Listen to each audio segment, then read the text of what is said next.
Alright guys, BLM here, back with another live stream.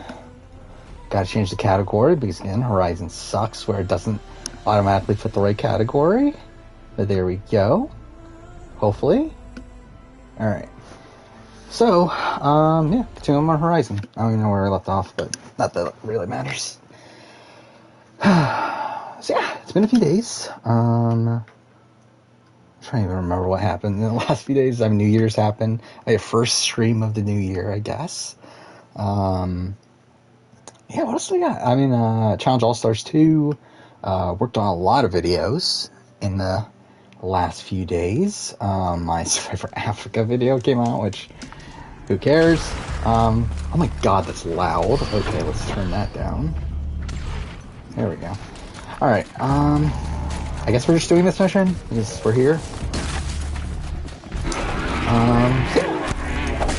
Just gonna wait for people to show up. Don't really have much to talk about, really. Outside of, oh yeah, I did watch a couple of seasons of the challenge, a couple more. About to start the Ruins, probably tomorrow, so that's something. Thanks for the help.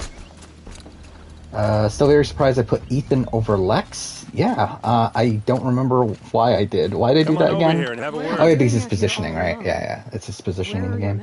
Again, like, Lex was definitely a, I don't mind putting my worthless. oh yeah, Lex got his way a lot more. Like, he was the controlling figure on the season, but he definitely, like, doesn't steer the ship in the right way, in my opinion, a lot of the time. And then also, it's like with Ethan, like, Ethan was just, like, perfectly positioned in the game, even though, like, he didn't control the game, and, like, he was trying to get to a situation where he loses, which is not great. But, I feel like everything else about his game is very, very strong. So, yeah, I did feel like I should have, Well, I'm sober, so...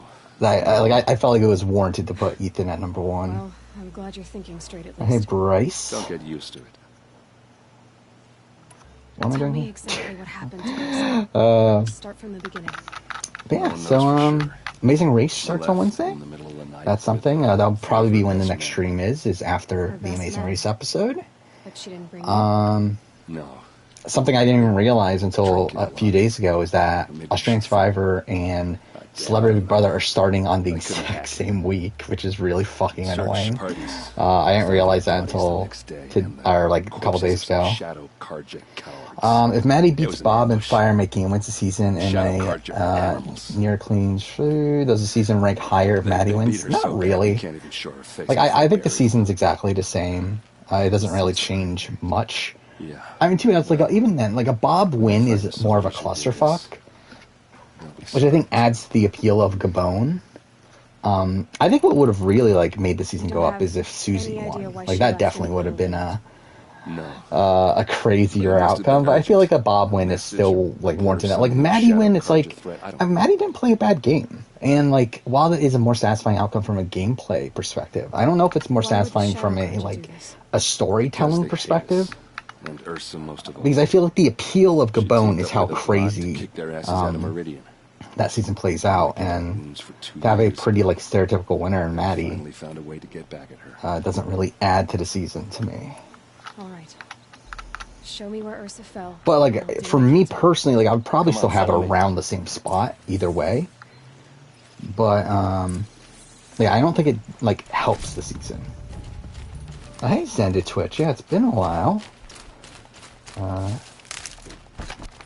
Yeah, I don't even remember, like, when was the last time you were in stream? I feel like the last time I remember you were there when I was playing Ghost of Tsushima. I don't know if you've popped in here and there since, but, yeah, it's been a while. Yeah, really got not much to talk about in terms of the, reality TV side of things, at least in terms of the current events, but, yeah, gonna be, streaming here for a few hours. It was Sugar won. I think if Sugar won, it probably... I think that's probably the best scenario, actually. Like, a Sugar suit... I mean, I don't know, though, because, like, Sugar's still... Like, if Sugar wins, I feel like that recontextualizes the season, though. Because I feel like Sugar is this, like, big, bombastic figure, this person that had no chance of winning, but I feel like what makes, like, the appeal of Sugar dominating the game is the fact that she had no shot at winning. Well, it's like if she wins, then that completely Hey, this is recontextualizes it. Sugar's role on the season, and instead I think it turns the season to a steamroll. So it probably actually like worse. Like I do think it like lessens the appeal of the season.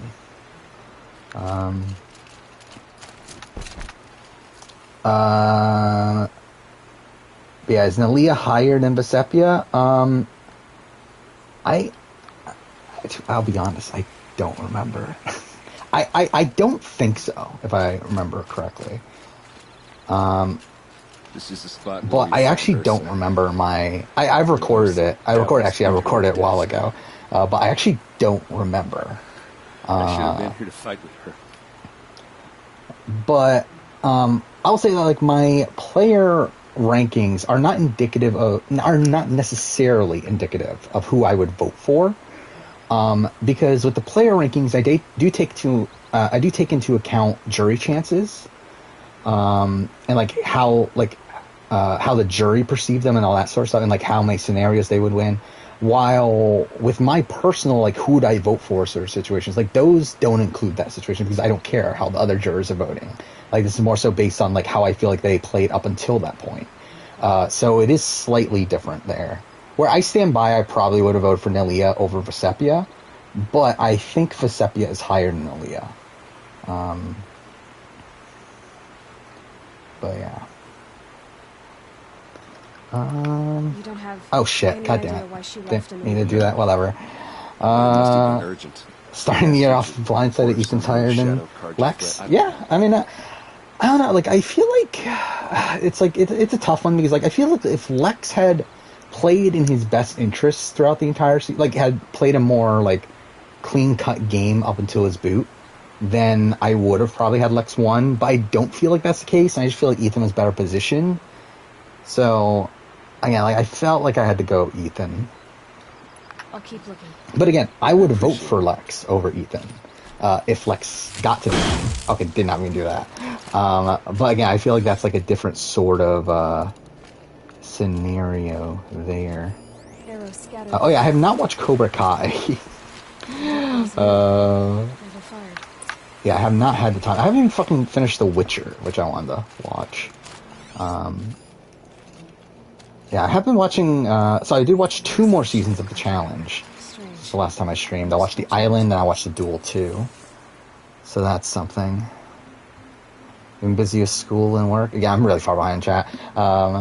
Yeah, that's, yeah, I mean, well, actually, school's starting up again, isn't it? Yeah, hopefully everything's going well for you. Who are the top 3 of Amazing Race 33? I'll be honest, I don't remember the cast. I feel like number 1 for me would, like, again, I think my winner picks are the 2 military guys. I don't even remember their names.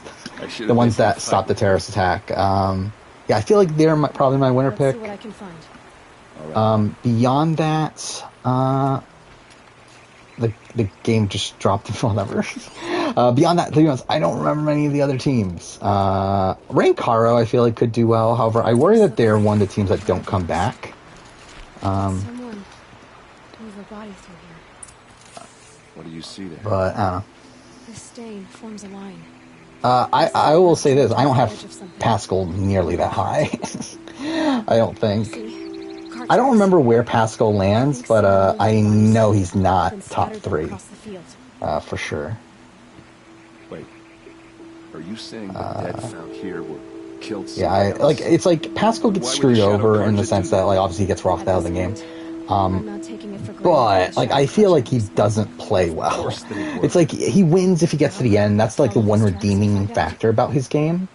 He wins if he gets to the end against anybody but Kathy, from the end game at least. Like I do think if it's the general at the end and like Tammy at the end, then I think they probably win. Especially Tammy. Like general, I think it's a bit more hazy. But again, like against the top 5, like I think Pascal is the second most likely winner behind Kathy. But I feel like that's the only like real positive of his game. I think like almost everything about his game outside of that is pretty mediocre. Did the celebrity? I didn't see that Celebrity Big Brother logo dropped. Let's look this up. I did see that we got a trailer or like a commercial that I didn't watch, but I did see that there's one out there. What's the difference between Kathy's game and Lex's game? A lot. Like, I don't think they're similar at all. I mean, you have Lex, who is a very domineering figure, someone that's in control of the game, pretty much from beginning to end. And, like, he makes bad moves along the way that, like, lessens his stranglehold on the game. And, like, there are certain points where, like, Ethan undercuts him and whatnot, but, like, for the most part, he's an extremely dominant player, while, like, Kathy isn't a dominant player. Like, Kathy has a very rocky start. She's the... Okay, why isn't my internet working? But she has, like, a really rocky start. She gets to swap, and, like, even then, like, isn't in a great position. She's kind of on the bottom of her, Pascal, and Aaliyah. Gets to merge. She's on the bottom once again. Like, she's able to be a major figure in the flip against Sean Carroll, but even after that, it's like she's kind of in a spot where, like, she wins if she gets to the end, but is really struggling to find a path to the end. And she kind of wastes a few opportunities in trying to make that path. Like, I feel like there's a major... Like, I think there... Like, again, Kathy played a good game, but, like, I think there's, like, a major difference between Lex and Kathy's games. Like, they're not similar at all. Despite being, like, fallen angel, third place sort of people. Like, they're really just not... like, their games aren't really that similar to me. I will say that my opinion of Kathy's game did go down on the rewatch. That was a thing that I remembered. But again, Kathy still plays a good game, though. Something I was surprised by is I did do the... so I recorded the, top 10 players before Survivor All-Stars video. These guys And I was surprised at how low... Well, not how low, but, like, I was surprised Kathy wasn't, like, at the very, very top. Is this how your I don't remember exactly where she lands, but, like, I know she's not in, like, the top few spots, which I was surprised by at the time. Like, coming into the video, I definitely thought she would. Okay, let's just pause this real quick. I'm trying to get to the logo. Again, my internet is really shit. Okay, let's just try going on my phone. I don't know, for some reason, like, Twitter's just been loading in, like, super slow on my computer. There we go. Oh, it's just that? I mean, like, isn't that the same logo? Just, like, slightly different. I feel like it's a very similar logo to what we had in the past. Yeah, I mean, nothing too special. Not the best thing in the world. And also, like, I do struggle with, like, how much credit to give Kathy for the flip. Where I think at this point, like, I would give Nalia most of the credit for executing the flip. I think Kathy's probably second. Like, I would probably do, like, in terms of, like, importance to the flip happening, I would say, like, Nalia 1, Kathy 2, Sean 3, probably Vecepia 4, Pascal last. Just because I think the only reason Pascal flips is because Nalia convinces him to. And, like, while you can say that, oh, Kathy convinced Nalia to flip, I don't know if that's really the case. Like, at least we have no actual proof of that being the case. And I think the reason why I have Sean below Kathy is because I think Sean's even less... Like, one, we see... Like, Vecepia, we see nothing at all of what she did. Even though supposedly she was doing things, but again, it doesn't seem like it was too effective. Sean, same thing, but at least we do see him talking to Kathy, and, like, I don't even think that was that integral to making the move happen. I think it was mostly, like, again, like, I think Kathy going to Nalia initially was a major portion of it, but I think it's Nalia that actually made it happen. And even then, I don't think, like, Nalia was 100% sold from what Kathy did. Like, I think it was more so, like, the failings of the Road to 4 that caused Nalia to flip. So again, like, I don't know how much credit to really, really give Kathy for that, like, one individual move.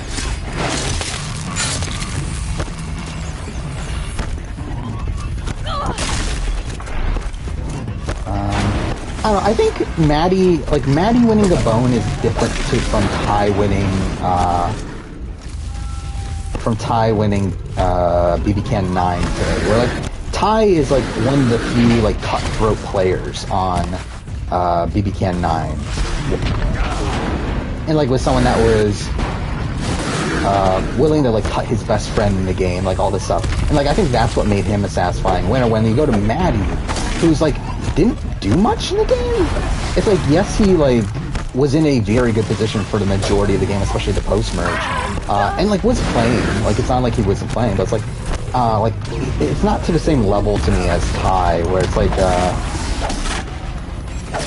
for me, Maddie was just like kind of there, and like while I think he played the best game of the people there, it's not like he played like that hardcore. Like he never makes a move that actually like impresses me.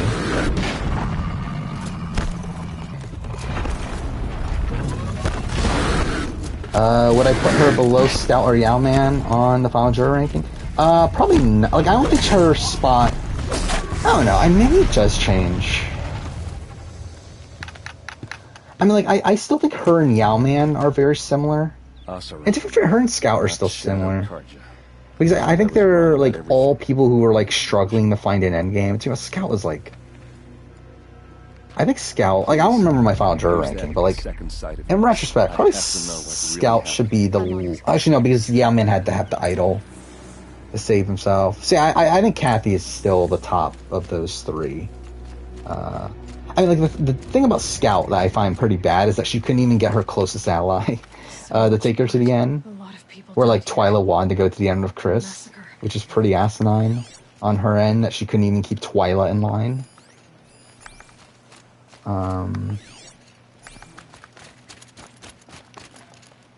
Oh, is that not it? What am I looking for? Looks like you could mount some equipment on that thing. So yeah, I mean, like I think Scout is definitely like the worst of like that sort of tier, but then you have I think Yao-Man gets knocked down for needing the idol at 6. So yeah, I mean, Kathy's still solidly there.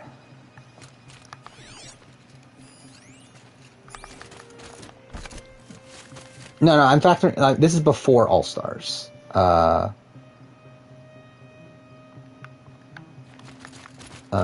video that I made was before All Stars, so like it doesn't include the results of All Stars, because if it did, then like Boston Rob would be bumped up quite a bit.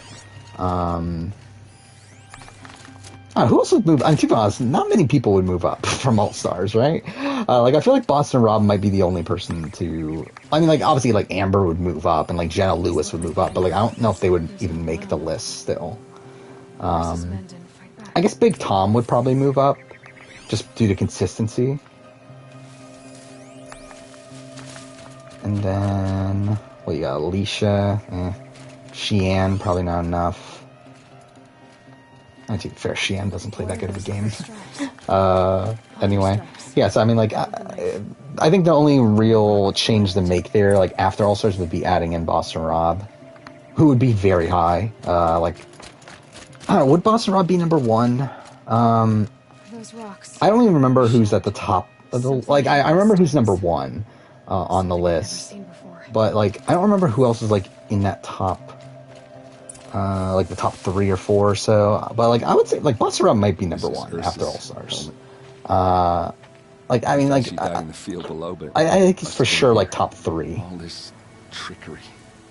Yeah, I am playing Zero Dawn here in prep for Forbidden West, which is kind of insane that it's only like a month and a half away at this point. Like we are so close, which I'm pretty excited for. Which I will be doing a review of Forbidden West at some point. Whenever I finish it, I'll make a review immediately afterwards. Not that most people care, but yeah, I'll do it anyway.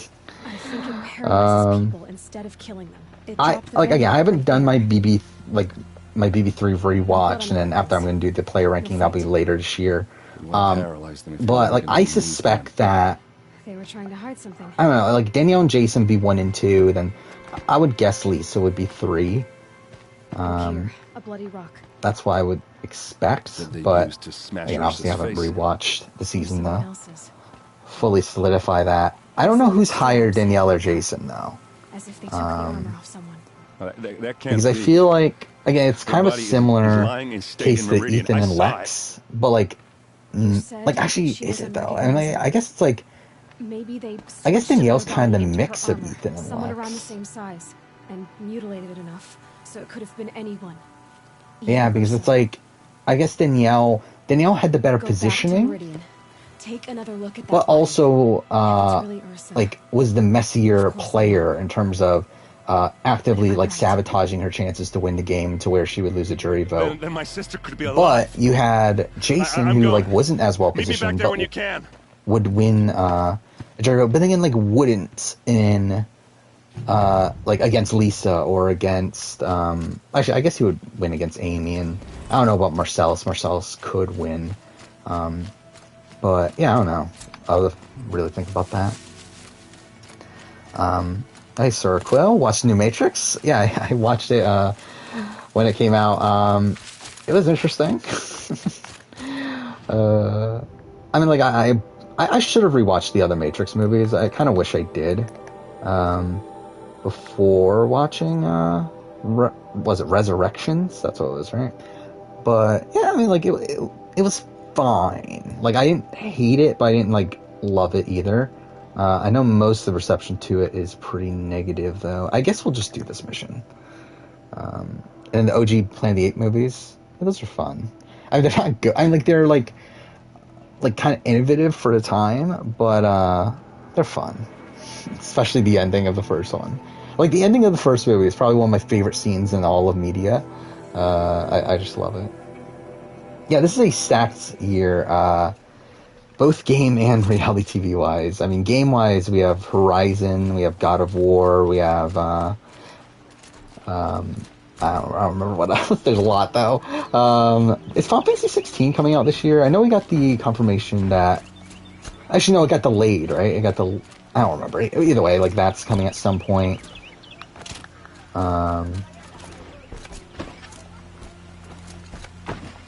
Yeah, I forgot what else is coming. I know there's a lot, but yeah, reality TV is ridiculous this year.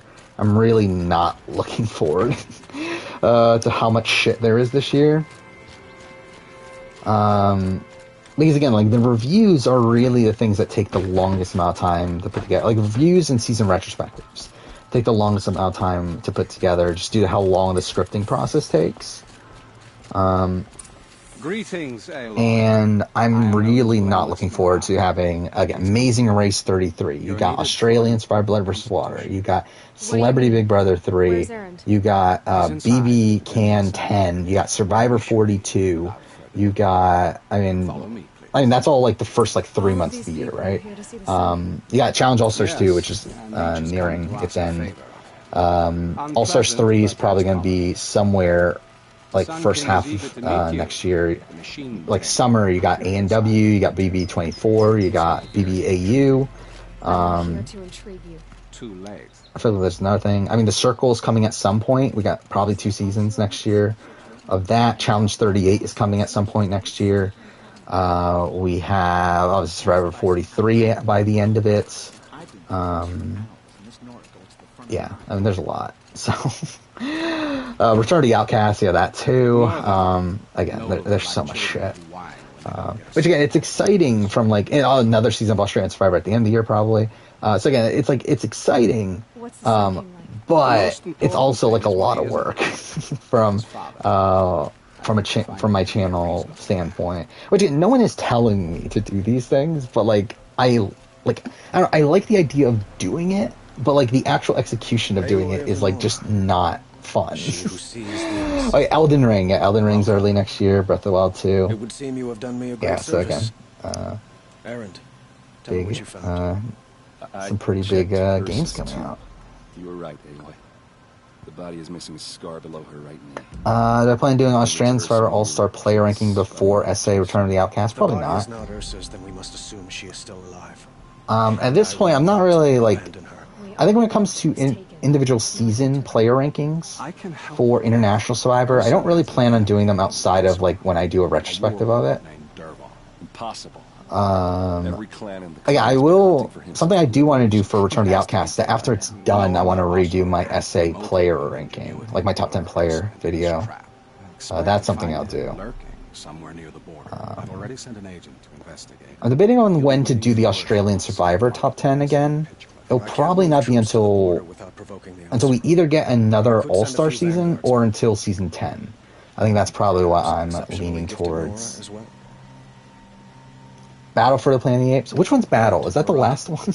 Let me discuss it with is that the really, like, one of them I just found really boring. I hate to impose after all you've done. I think that's the last This is a matter one, of great right? importance to me. Because what? Escape is the third one, right? What's the second one? Beneath is the second one. And Conquest and Battle. Yeah, so Battle's the fifth one. I feel like Battle was the one I found boring. But I don't remember. Like, Beneath is, like, ridiculous. Like, it's one of the dumbest movies I've ever watched, but it's, like, still, like, fun, I guess. Escape is, like, an actual, like, solid movie. Actually, maybe it's Conquest. I don't remember Conquest anymore.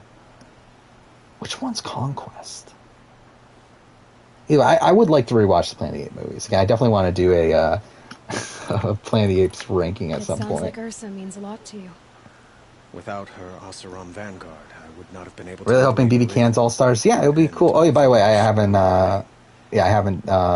Since then, it has been difficult to said this yet. Yeah, this Wednesday video will be my Dreamcast BB Can All-Stars. Making her people see reason. So that's what that is. And then also on Monday is, like, so tomorrow, or today, I guess, is my Sasuke 39 review, which most people don't care, which is why it's coming out Monday. Who is but Dural exactly? yeah, just kind of rush that video together. It's not that long, so that's okay. You must first understand my father. He truly thought of himself as a son. Oh yeah, Retro Robbie, first time chatter. His mind was... Yeah, I'll be honest, like, I don't read my comments anymore. Like, I've talked about this in previous streams. Like, I just don't anymore. Like, there's a lot, like, I don't know. Like, it used to, like, and this, like, stemmed way back. Like, at the time of my winter rankings, season rankings, like, I was just getting, like, so much negativity that, like, I just don't want to bother anymore. Like, I don't need it. And, like, I know that comments have gotten more positive recently. Like, and I do see comments here and there, just because, like, on your dashboard, like, the latest 3 comments show up, and, like, sometimes I see those, but, like, yeah, I don't need that in my life. Because, like, I still know there's still negative comments. I know there still are. And there's some idiots in there, too, when it comes to certain other things. But, again, like, I'm just not going to bother anymore. Like, if you want to talk to me, like, just show up at chat. Which also I think is, like, again, that's part of the reason why I wanted to do this on Twitch. Or at least not do it on the main channel, so there's a bit of a vetting process, I guess. So it's not just like, it's like the people that care enough are going to be here. I didn't want just, like, literally anyone that was subscribed to me to be able to go to these, just because at that point, I feel like I'm probably going to get the same amount of negativity on those streams as well. So the killers who attacked the Nora. I've discovered that they're Conquest is Caesar launching the revolution. Yeah. They're digging up ancient control other machines. What's his name? Ricardo Montalban, the guy that plays Khan, right? Khan in Star Trek. A Shadow Carja splinter group.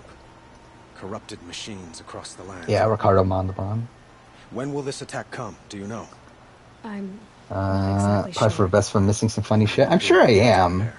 But also, like, yeah, I think it's just overall, for my sanity, it's probably better. Because, like, this is the thing, too, is that whenever I see comments, like, I feel the need to, like, respond to them, too. And, like, also, like, that just takes up more time that I just also don't have to respond to, like, every single comment and stuff. Like, there's a lot of times where, like, someone posts something, and then, like, and, like, I see it on my, like, dashboard, and, like, I consider, like, writing back. I actually, like, even, like, start writing back a comment to them, but I'm like, they call you a like, what's the point? Like, it's like, like, what's the point of, like, arguing with, someone in chat, or someone in my comments? It's like, it's not worth it. I mean, like, I think, like, certain criticism is very warranted. Like, I think just the way I make my videos, again, criticizing that, very warranted. I think, like, certain opinions on things, particularly in, like, the way I look at the game, of Survivor and Big Brother and stuff like that, I think that's warranted. But I think it's, like, it gets pretty dumb when it goes, like, kind of beyond those things. Change Oh, will something I come found from hilarious about my top But games will of the it happen at generation all video while men live in is that, palaces? like, so many of the comments there are people upset that it's like, why are you putting your personal opinion in this? It's like, that's the fucking video. Like, what do you Your mean? politics seem very complicated. It's like, it's so We also fucking are all dumb. friends, but enemies too. Like, that's probably the most recent example of me, like, actually looking at the comments and, like, just, like, really wanting to respond, but I'm like, again, it's not fucking worth it. The Ealdormen of the Oseram clans and claim have become jealous of their success. But yeah. So have many Carja nobles. I mean, yeah, don't fight with people in the chat. It's fine. Like, I really don't care. Yeah, I know people were upset, obviously, with me putting Erica so low. Which, again, to be fair, I would put her at least one spot higher. Nowadays, but still. It's like, whatever. Do I like What If? I haven't watched What If. I don't think I would like it based on what I know about myself and my taste in, like, media and stuff. Like, I've never been a big fan of, like, non-canon stories like that. But, again, I haven't watched it, so obviously I can't really, yeah, obviously Bugsnax was the thing people were upset about. I mean, like, obviously the main thing people were upset about was Breath of the Wild. Which I even explained in the video that I'm not including Switch games. But whatever. Knew this, of course, and planned it well. Yeah, if I put Erica higher, they'd be upset that Shan's lower, which, whatever. I need to get going. I don't know, like, I really need to, like, I feel like I still need so much information on Deshaun's game, though. I feel like we're just missing so much on, like, jury chances with Deshaun. Where, like, the sense I get at this point is that Deshaun couldn't win against pretty much, like, in any, like, Final 3 scenario. And, like, even a Final 2 with him and Xander probably wins. Like, that's the vibe I get now. But, like, none of that's really confirmed. And, like, we haven't really gotten any, like, solid info from or about that, so...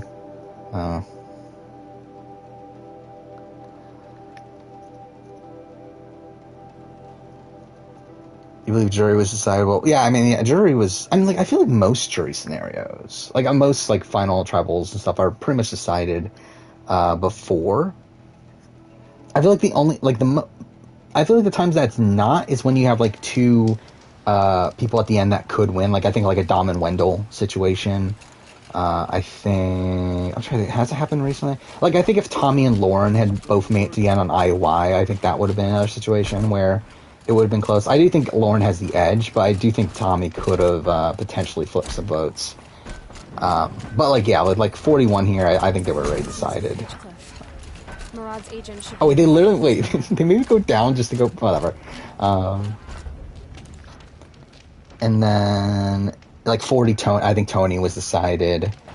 Like, IOI, like, without Lauren there, like, Tommy was the clear winner. We'd better look for him. I think 38 could have potentially gone a different way. But I think the jury was obviously heavily leaning Chris at that point. But I think if Gavin had given, like, a really great performance, I do think Gavin could have pulled it out. Wait. Well, someone left here recently, and they were in a hurry.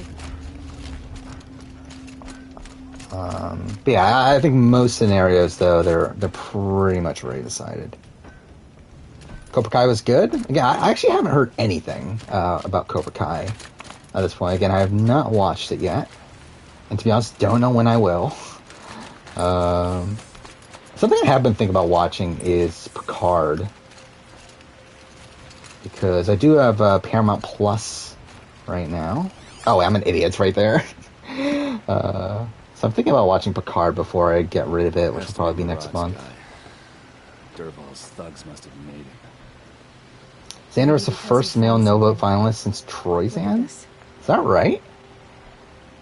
I guess Ryan got a vote. Right. Those kind of maps, you know you better Huh. follow. That might be Yeah, I never thought about that. He marked a spot to the north. Could be Dervahl's location.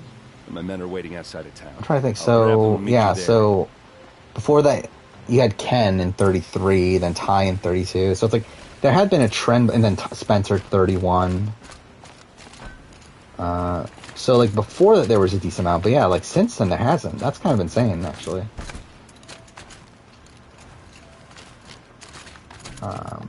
But yeah, I think when it comes to Deshaun, I think a lot of it comes down to his perception there, where like he just comes up, like again, like he did come off as erratic at points, and I think that just made everyone think that his like game moves were very emotional. Yeah, still have Arcane to watch. Yeah, I do want to watch it. It's just when. And I'm still watching the challenge as well. I finished the Island and the Duel 2, which, my opinion of those seasons, both of those seasons went down. The Island by a lot, and then the Duel 2 like slightly, but like it's still around the same spot as it was before. But those are interesting. Where I watched the challenge, so my parents have cable, and I'm logged into their account, so I just stream it from my phone. That's how I watched the challenge. Or at least that's how I watched like the newest episodes. In terms of like when I originally watched 30, well, like right now I have like yeah, I think it was who posted it in chat before, but like months back someone posted, I think it was Justin, or posted a link to a Google Drive with pretty much every challenge episode from season 1 up until Double Agents.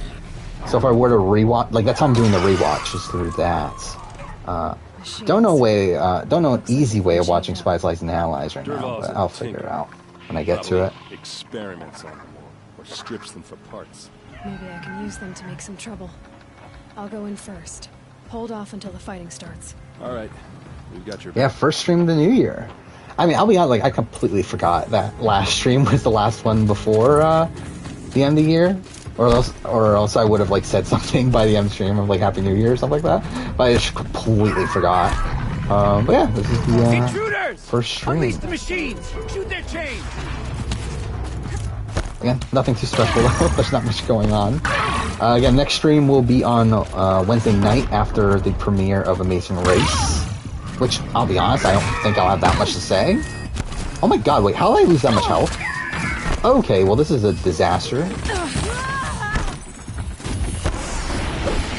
But, yeah, we'll still do it. Oh my god. Wrong button. I came up to do down and heal. Actually, I'm not even using the right... I'm trying to use fire arrows. Yeah, the combat in this game gets really chaotic, doesn't it? Like, I feel like I'm so used to... Like, so... I played my original playthrough on normal. But then, like, since then, I haven't played on anything but easy and New Game Plus. Outside of, I think, like, one playthrough where I did a new game on easy. But, like, playing on normal, like, really makes you, like, realize how chaotic the combat is. It's not, like, ending in, like, 2 seconds. Fuck off. How's New Year's Eve? I didn't do anything.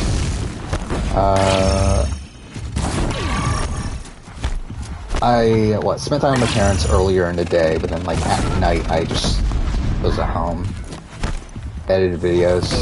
What I edit that night? Like, since the last time I streamed, I actually edited together 4 videos. So I've edited 4 videos in 4 days, which is kind of insane considering I worked in that time too. So that's something. What the fuck?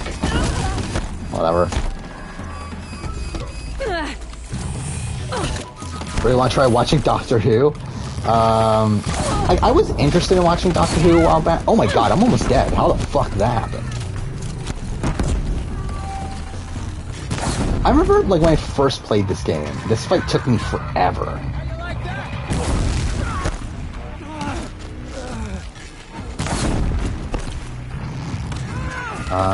Yeah, like, I feel like at this point, like, I'm just so far gone from Doctor Who that I'm like, I'm not gonna bother, getting caught up on it. Oh yeah, we have not talked about the Greek salad. Like, what a weird thing. Like, I think that might be, like, the weirdest fucking scene in the history of the challenge. Oh my god, I'm actually almost dead.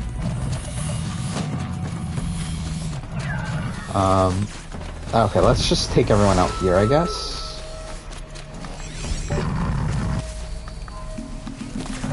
But yeah, what a bizarre thing of, like, Ayana eating Jodie's Greek salad and then,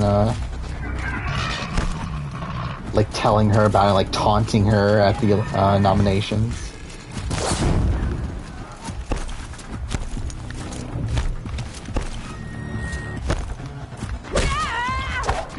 Oh my god, okay, this is such a clusterfuck of a fight. Oh my god, how did I miss that?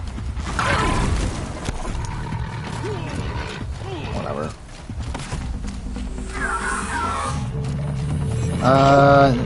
Never understood why Evie, Tiff, and Liana were so set on voting guys out of Yasa. I mean, I think it's just like... I think they just like legitimately bonded, and they were, and also, like, obviously there's like a element of like girl power, that sort of thing, wanting a woman to win, especially since there has been a woman winner in, 5 seasons at that point. So like, I mean, I get it on that front. How the fuck are they doing that much damage? Again, I'm pushing all the wrong buttons. Wait, how do you... Okay, I'm an idiot. I forgot how to crouch in this game. Yeah, Ayana is a great character, but like, I don't find her like super likable. Like, I did at the beginning, like, episode 1, I like, the premiere, like, I thought was, or the first 2 episodes, right? I thought were pretty good for her, but then, like, once the Sophia stuff happens, I'm like, this is getting a bit icky, and then, like, as season goes on, it just feels like, and, like, having now rewatched her original seasons, like, she just feels like the same person. Like, she hasn't changed at all in the fucking, like, 20 years. Like, she's still, like... And, like, while obviously there's, like, a lot more sympathy towards her, like, from the Extreme Challenge and, like, why she ends up getting kicked out on that season, but, like, still, it's, like, it very much feels like she's the exact same person, and, like, I can fully get why, like, a whole bunch of people don't like her on the show.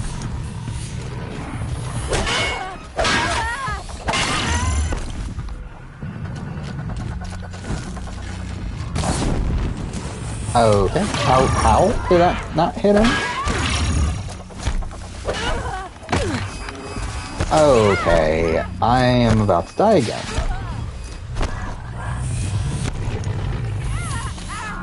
Why do I not have any more health?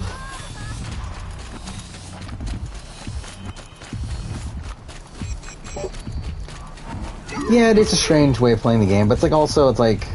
I definitely, like, I do think the fact that there hasn't been, like, a woman winner in a while, and, like, with this cast being, like, very aware of the, like, social climate, I don't know what you really describe it, like, outside the game, like, I do feel like that definitely, played a factor, especially for, like, Liana and Evie.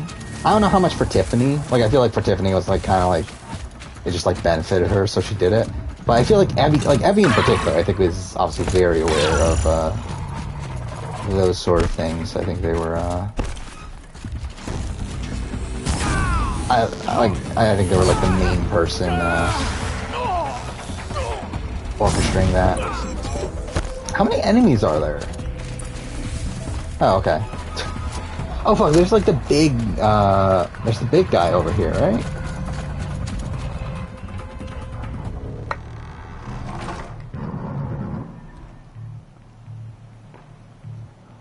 Yeah, like if the conditions become a lot tougher on the island, there definitely is a lot more incentive to keep around like the physical, stronger people. Too far, we didn't really see that this season, the 41, but yeah, definitely if things continuing on that way, I do feel like that could be a thing moving forward.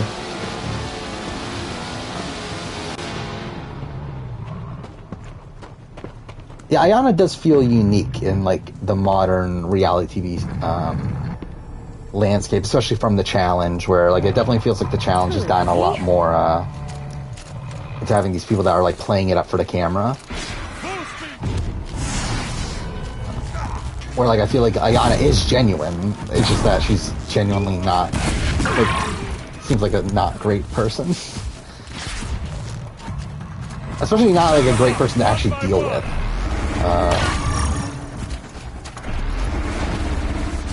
Ursa must be in oh there. wow, I actually killed him. We have to get through. Okay. I thought it'd take forever to kill. Nope, we're not doing that bullshit. Oh, can I not go through? Oh, well that's dumb. So I actually have to kill him?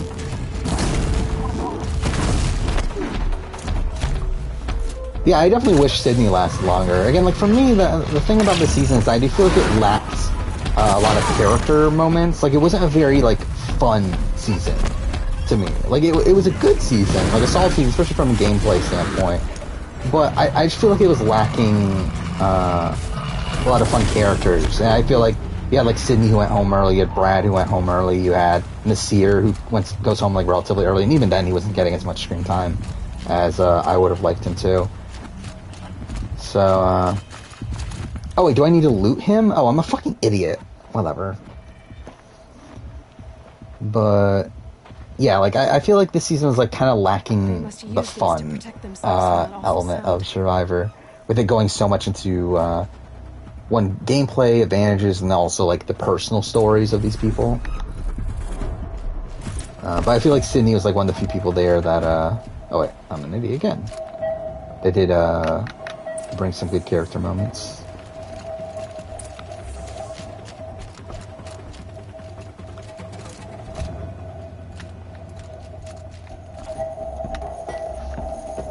Ursa! Oh, hey, Ja. Yeah, Tech, I did see that some people were saying, like, oh, Tech should be on the main show. And, like, I like Tech, but, I think he's good on All Stars. I don't think we need to see him on the main show. But, yeah, like, him having to, be paired up with Ayana is kind of humorous. I should have been with you. Yeah, All Stars 2 last episode, like, it was fine. Like, it was pretty baseline to me. Like, I didn't love the episode, but I didn't, like, I got a message from Dervahl have any major complaints with it. I mean, like, again, like, the Ayana stuff is probably the main source of intrigue there. I knew it was a trap. I did find it sketchy, the elimination, that it seemed like Melinda and Nehemiah's box wasn't getting filled up as quickly. But, like, I do think, like, Nehemiah and Melinda making it through is, like, better TV anyway, so it's like, whatever. Big in Meridian. He said he'd force Avad to watch as the smoke darkens their precious sun. Yeah, I think definitely Australian Survivor was more fun King this last season. No more playing around. The problem is that it's Australian Survivor.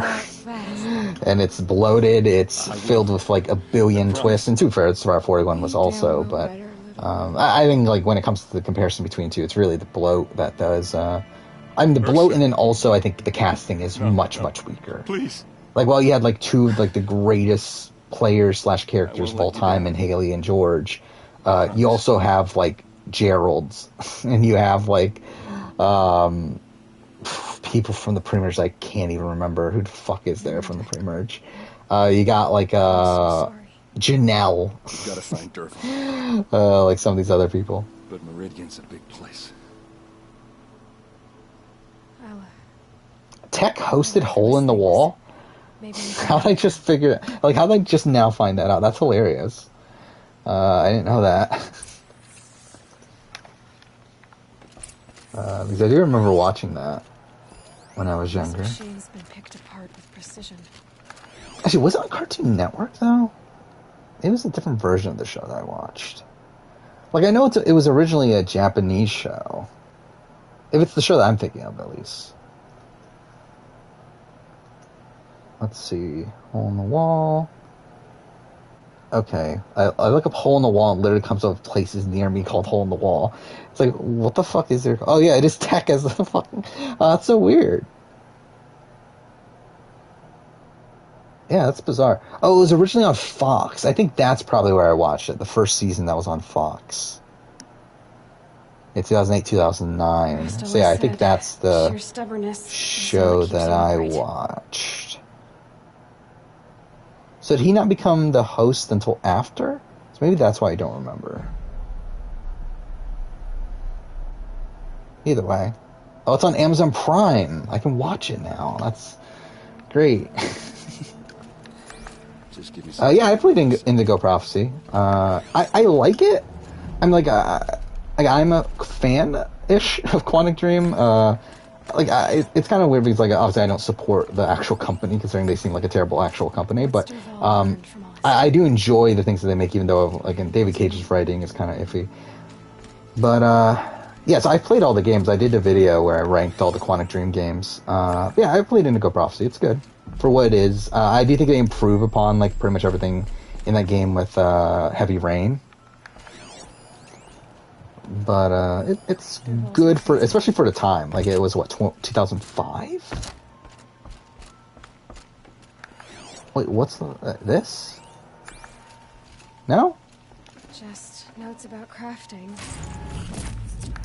And a letter tucked between the pages. Lots of Blaze. Okay, there we go. To Meridian. Yeah, so he only hosts the Cartoon Network version. Yeah, so that's probably why I don't remember him. I'm too sure would I have remembered him anyway. But still. I'm a Celebrity Australia. One of them's a host. I really do need to watch Amazing Race Australia at some point. I do hear so many good things about it. But it's like, something that can help. when am I going to? Let's head back to the palace. Go. I won't be long, but I need to tend to my... Yeah, definitely for the time, Indigo Prophecy is pretty innovative. Like right now, I mostly play PS4, PS5, and like the games that are available on PS5. However, like I used to be into more retro games.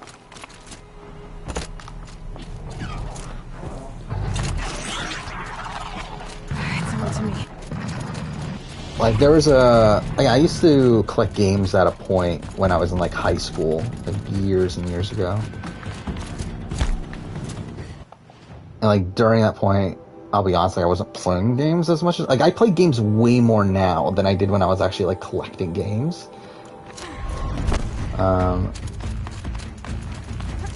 But like during that time, I was playing a lot of like older games though.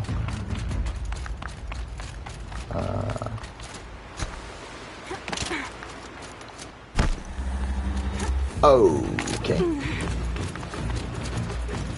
But yeah, like PS2, Xbox, GameCube is like my like. I mean, that's like the era that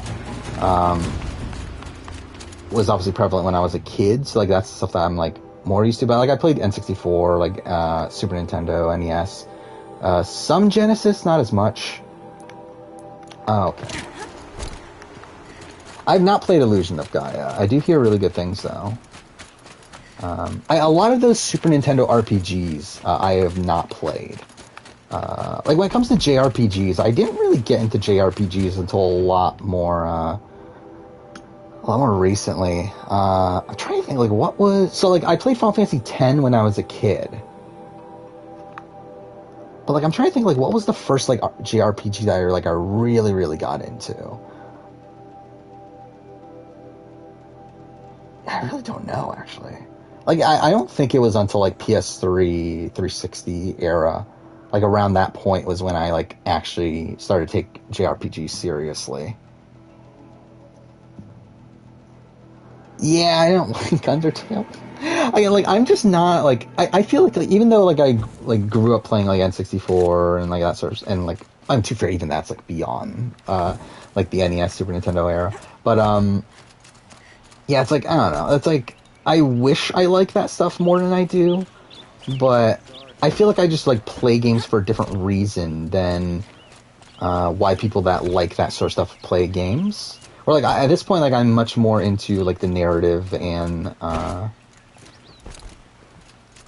the like I don't know. I play games to like kind of relax more so than like I feel like when I'm playing like I don't like difficult games. Like I don't like struggling in a game or having to grind in a game for like 10 hours in order to get through a certain point. Like that's just not what I like. And too for like modern games have like typically have a lot more grinding in them than games in the past now because they're trying to bloat games out so you're playing it for longer.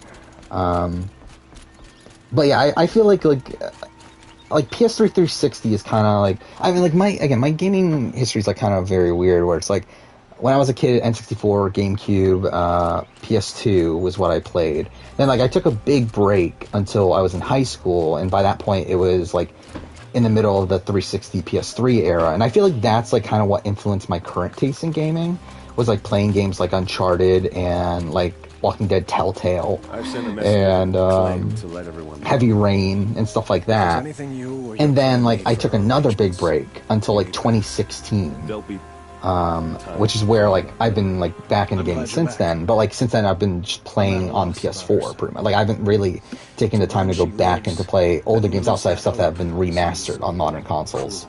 She wouldn't want us to waste time talking. She'd want us to. But yeah, like so, like I got the PS4. It came with Uncharted 4. Played through that. Played Horizon immediately afterwards. Played Mass Effect Andromeda, which again, not the greatest game in the world, but I feel like those are sort of the games. I don't know why I'm mentioning Mass Effect, but Mass Effect 2 actually, like when I back into the PS3 360 era, was another very influential game for me.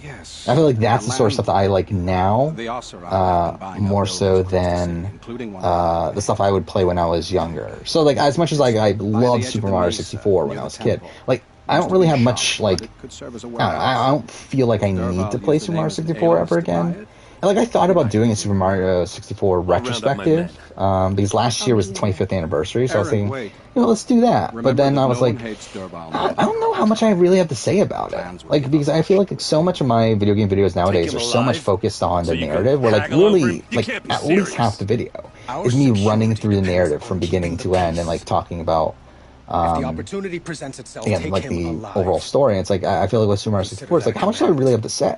Like I mean, I adored the game. I still think it is like one of the best designed games ever. And obviously, it's like it's a very influential game for me. But it's like it's also one that like I don't know how much I can really talk about it. Harvest Moon 64. I've never been in Harvest Moon. That's another one that I always wanted, like Harvest Moon and like Animal Crossing. Like I feel like those sort of games. I kind of missed the boat on those sort of things. You were there. And like now again, like I'm so disconnected to Nintendo, and I want to get back into it. It's just like it's a mix of time and also like I just don't feel like spending the money to get a Switch. Mainly because I don't have the time to play, even if I were to get it. Is it that obvious? Stardew Valley, I hear that's very good too. I'm dwelling on my pain. Elder Scrolls 6, yeah, I that's gonna be a long wait. Starfield's coming out this year, so like I would guess another like at least 3 to 4 years after this, right? Because like they're not going into full production until after Starfield's done. So like again, 2025, 2026, I would guess. Yeah, like Skyrim's another game that like I just never could get into it. Like I again obviously respect a lot of people that do love Skyrim, and like I don't know, I just never could get into Skyrim. I really don't know why, because it feels like a game that I should really like. But I've just never been able to click with it. And probably at some point I'll probably try to stream it and see if I can get through that way. But then again, I feel like the problem with streaming is that when I don't know why I'm fast traveling, but when I'm streaming, like I don't focus on the game nearly as much, and I feel like that's probably going to ruin that experience. So I don't know. That's why like when I stream here, I usually play games I've played in the past, just because it's like I don't really have to focus too much on it. Because I feel like when I'm playing like a game that I haven't played before, like I just don't really get the most out of that experience. Because I'm just like focusing on talking to the chat and that sort of stuff over the actual game. Yeah, it is way too long. Actually, I like because yeah, well, Morrowind was what 2001, 2002. So like it's kind of been like every 5 years or so. And then yeah, with this one, it's probably gonna be what 15 years. So that's kind of insane. Or he has a surprise for us. Is it a bomb? Doesn't look too big. Big enough to kill us. No. All right. I'll shut up. If I try to take it apart, a booby trap will set it off. Yeah, like I do want to give Skyrim a legitimate chance again. Because like I played it when it originally came out, and I didn't love it at that point. But then, to be fair, I don't think it was the type of game that I liked at that time. Where like I feel like I've like expanded my taste in gaming since then. It'll be just to where like what I should like it now. like I've played similar games to it and do enjoy those other games, but it's like for some reason I just still I still didn't click with it when I tried to replay it like 2 years ago, I think it was. So okay. The blast will be much smaller. Wait, how do I... Don't I have to open this and kick it out? If we can get rid of it somehow, the blast will be much smaller.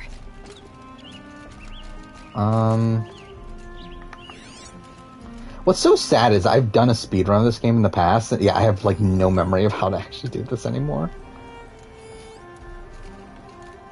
What do I scan to allow it to... Or do I have to, like... If we can get rid of it somehow. Whatever. Do I have the N64 Mario Parties? No. That's actually one of the few N64 games that I want that I don't have. Because again, I still have the majority of my collection. Especially like the good stuff. I got rid of a lot of like the sports games and all that bullshit. But like anything of note I kept. Is that thing gonna go off? But yeah, I don't have the Mario Parties. Those are expensive. Last time I checked, I haven't like paid attention to video game prices a lot recently, even though I know they skyrocketed after COVID. But yeah, oh, there we go. It's that one. Whatever. But yeah, I have not had the chance to get the Mario Parties. I do really want to get them at some point though. Okay. Brute force, I'm good at that. I mean, there was a point last year where I was considering like getting back into video game collecting and like buying the game, like the loose ends that I didn't have. Because like when I was collecting, it was when I was like I was in high school and I didn't have a job and I had no money. Like now I have money, but like I'm not collecting anymore. So it's like back then, like I remember like I wouldn't buy a game. Like if it was like $5, that would be like the most I would spend on a game. Which is insane in retrospect, considering I just spent like what $40 on Psychonauts 2 on PSN. But again, at the time, it's like $5. That was too much for me. Meridian's still standing. But yeah, like yeah, I definitely would like to pick up a lot of loose ends. To do that, he'd have to get into the palace. That's too heavily. And yeah, I adored Mario Party when I was a kid. I had like there's. Mario Party, the N64 Mario Parties are some of the few games that I don't have back from when I was a kid because I sold. Got it. Don't worry. You tried for the palace. The games from when, like, so yeah, like when I was like 10 or 11, my parents sold all my games, and like I got the majority of those games back eventually. But yeah, I still never got the Mario Parties back. I have not played Psychonauts 2 yet. It is. Kind of high on the priority list. So, since the last time I streamed, I did finish Kenna. Boot tracks. There's just a bit of blaze in them. And I'm kind of in between games right now. I'll probably start whatever I'm going to play next tomorrow. I don't think it'll be Psychonauts 2, though.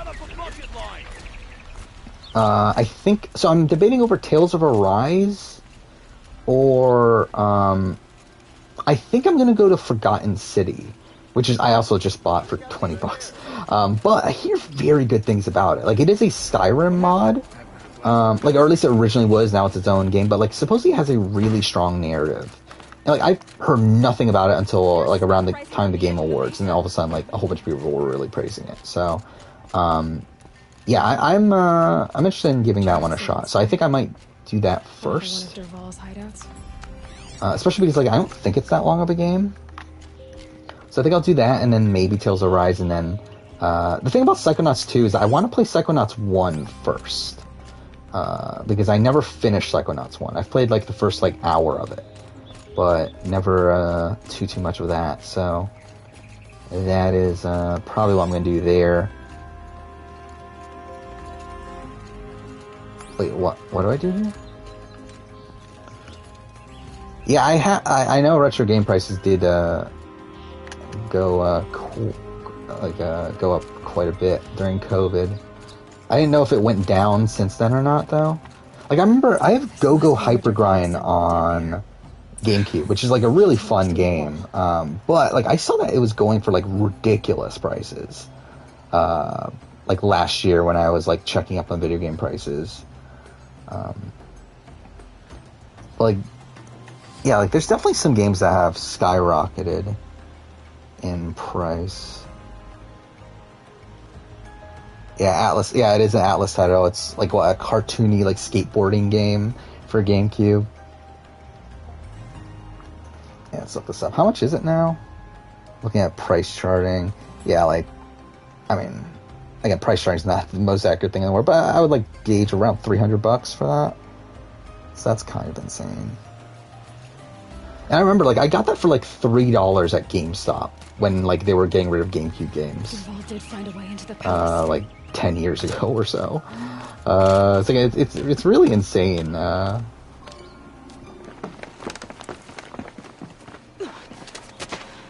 Like how game collecting goes. And it's so weird to me, like, people will play... Oh yeah, that was a weird thing. How long ago was that? Like, I remember... Like, to us, all these, like, recent failed game consoles that kind of blend together. Wait, which one was the Ouya? I do remember when this was coming out. Yeah, this was, like, 2013?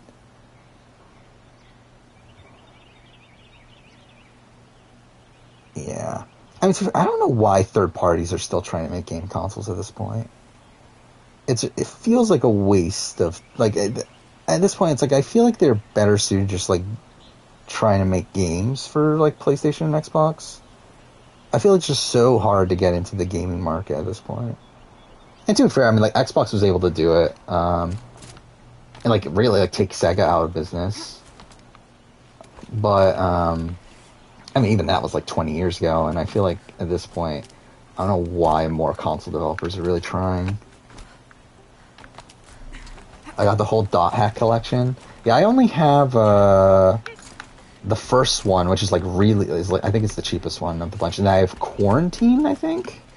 Like I think it's the last of the GU games. I did buy. Oh, fuck off! But I've never played them. But I did buy the collection that's on PS4, which has all the GU games. I think it is. So don't know when I'll play it because I don't have the fucking time. But it'd be cool if I can at some point.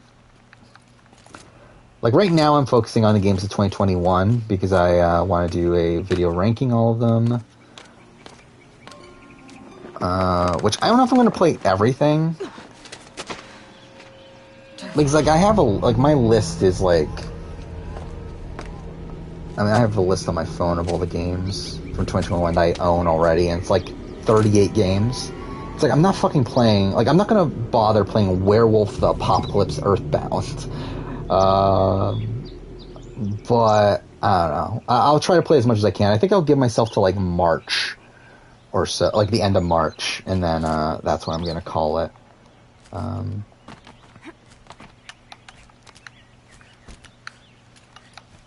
Yeah, I hear Tales of Arise is pretty long. That's why I'm a bit hesitant on starting it now. Like I've heard so many good things about Tales of Arise, though. And I really do want to get around to playing it, but yeah, it's like 50 hours. That's quite a bit. Considering, like, Kenna took me, like, over a week to finish, and that's only, like, it only took me 8 hours to play that game.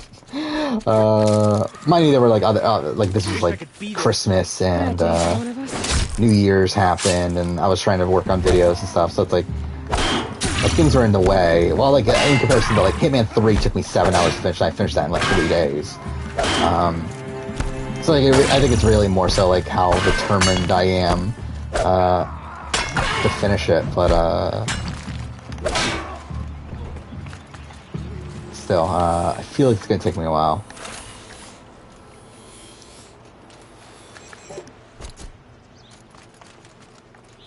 Okay. Yeah, like, I just feel like it's so tough to get into the console market at this point that it's like I feel like anyone that tries is just kind of wasting their time. I mean, like I know Steam, there we go. Steam Deck, right, is coming out soon. And what is going on? Oh wait, that's the sound thing, right? I was gonna say, is the game glitching out? I'm going to enjoy. No, like I think that could be successful. Even more because but that's because it's like being built off of Steam, and it's like just playing your games from Steam on like a mobile console. It's like that's fine, but yeah, I feel like anything that's like starting from scratch. I feel like why are we bothering I at this didn't hear point? anything. PS1 had good RPGs. Yeah, I mean, again, I do own actually a decent amount of them still. Firestorm, not some But again, from a I'll be honest, I haven't played a lot of them. I wish I did.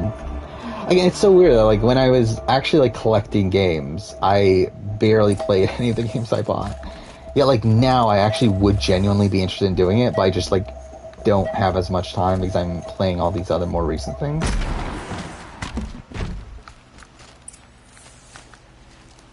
What's this? Oh. But You must be the Nora who. yeah, there's a lot of interesting PS1 RPGs, and some of them have been ported to PS4, PS5, and I wouldn't mind playing those at some point. I really want to play like Final Fantasy 7, 8, 9, because because I do own those already on PS4, but haven't gotten around to it. But yeah, I mean, like you got like Xenogears. I know I have. Oh, fuck off! I was not looking at screen. Okay, well this is lovely.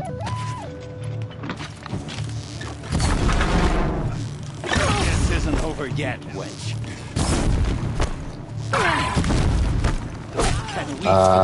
What was the Legend of Dragoon? Right, is one that's talked about a lot. I have never played Legend of Dragoon. I don't even own it. I don't think. I think it's one of the few. I don't have like random PS1 games. Like I have Misadventures of Tron Bonne, which is like one of the most expensive, or at least it was at one point. Yet, again, I've never played it. Breath of Fire. That's another series that I've never touched, but hear really good things about. I mean, I would love to do a Final Fantasy series ranking, like main series ranking at some point. But obviously that would require me to actually play all of them, all of the games. Tron Bonne is lame, yeah. I remember it was not the most well-received game. It's like it's a like spin-off of Legends, right? Mega Man Legends, which were both, like, from what I understand, pretty good games, which again, I haven't played either of them either. But yeah, Tron Bonne does not seem like the greatest game, but again, I think at one point cost quite a bit. I don't know how much it is now. Yeah, I have played Fire Emblem. I played the original. Well, actually, I don't know. What was the... I played the Game Boy Advance game. The one in North America that was Fire Emblem. I don't know if that was the original tech, but I don't think it was. But I have played that, and I played Path of Radiance a while back, the GameCube one, but I haven't played any modern ones. Again, like I haven't played, like I don't currently own a Switch. I never got a Wii U, so it's really been since the Wii, and I never got around to playing. Was it Radiant Dawn? Is that the one on the Wii? But I would, like, if I did have a Switch, I would very much want to play those games.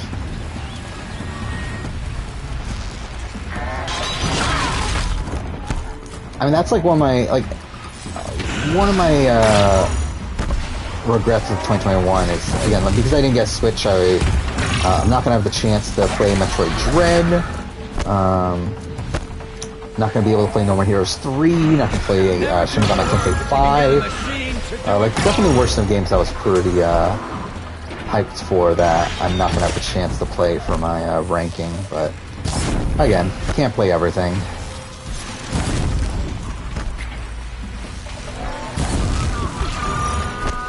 Shining Force 1, 2. I think I own those on the collection. I do have the Genesis collection on PS4. I think they're on that. I might be wrong though. I know Phantasy Star is on that, which is another series I was always interested in playing.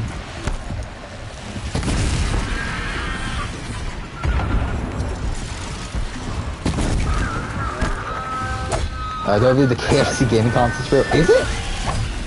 I genuinely don't know. I know I've heard, like, about it as, like, a meme and stuff. Like, is it real? Because there's more on the way.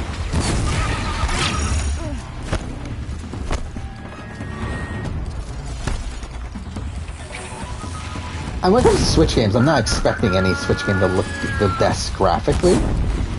But, And to be honest, like, I don't really care that much either about graphics in games. Like, obviously, like, if the game looks really nice, then cool. But I'm not gonna, like, not play a game because it looks like shit. Like, from a graphical standpoint. As much as I wish Ursa was here to kill you, I don't mind doing it for her. Thank God we have a console that'll keep our chicken warm. That's what everyone wants. Knowing you, Erend, you'll screw it up. We're getting Trails from the Zero. Oh yeah, I did buy Trails from the Cold Steel 3? Is that the one I bought? Because recently GameStop had, well, I mean, during Black Friday they had was it buy two get two, and that was like one of the games I got. Every clan in the claim just because it was cheap and need another game. Make it hurt. They'll even bid for the privilege. So that's something. Don't know when I'll get the other games. Eventually play them, but Shut up. I really want. There's so many games. There's so many games I want to play. I just don't have the time to do it. I know you mentioned Danganronpa earlier. I have 1 and 2 installed. I really want to play them. I just don't have the time to do it.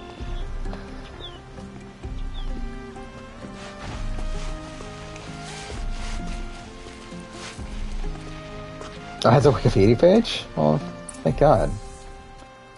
It's literally KF console. What a weird thing.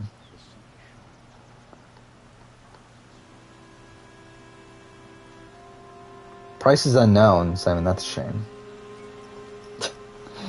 Yeah, I have played Doki Doki Literature Club. I actually bought, like, one of the games I bought on Black Friday was the Plus version for PS4. And I actually have the PS5 version installed right now.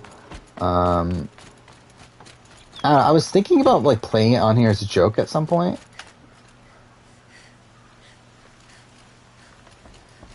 That would be funny. Aloy. The thing is, like, I mean, like, have my gratitude I don't know, like, am I gonna bother talking about it on my 2021 year gaming? saved my life. Because, like, it's not a You game that came out this saved year, Meridian. but the Plus version came out this year. Because of you, there will be So, justice. like, for do I Ursa's bother murder. talking about it? I don't know. We can mourn her knowing the truth, without. Which if I am gonna talk about it, I need footage of it It's anyway, hard so to it's like, imagine yeah. where we'd be without you. And I don't want to try. I hope you will consider staying in Meridian. Natsuki's best girl. We're Probably. you and Ursa. I forgot, like, what are the other I character suppose names? it's obvious how I feel. How I Because felt. Natsuki's the pink-haired one, right? She didn't just give me advice. So you got Monica. She gave me strength. By the way, I love how I got to the point where I'm talking about anime girls on Relations between the Karja and On the live Oseram stream. were steady as it was. what was the Union dark-haired of the one? Sun King and I feel like that's the one I liked at the time that I played it for the first time, but and probably war with the clans. Did anyone know? Sayori. Only one. Derval. He wanted Ursa, but she rejected him. It's Yuri, that's the one. And so jealousy became yet another of his hateful motivations.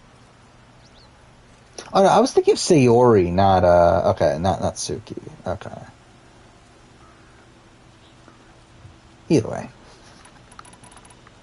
What exactly will happen to Dervahl? But again, I think it would be funny to play it on stream at He'll some point. languish in one of the old cells under the Sun Ring here in Meridian.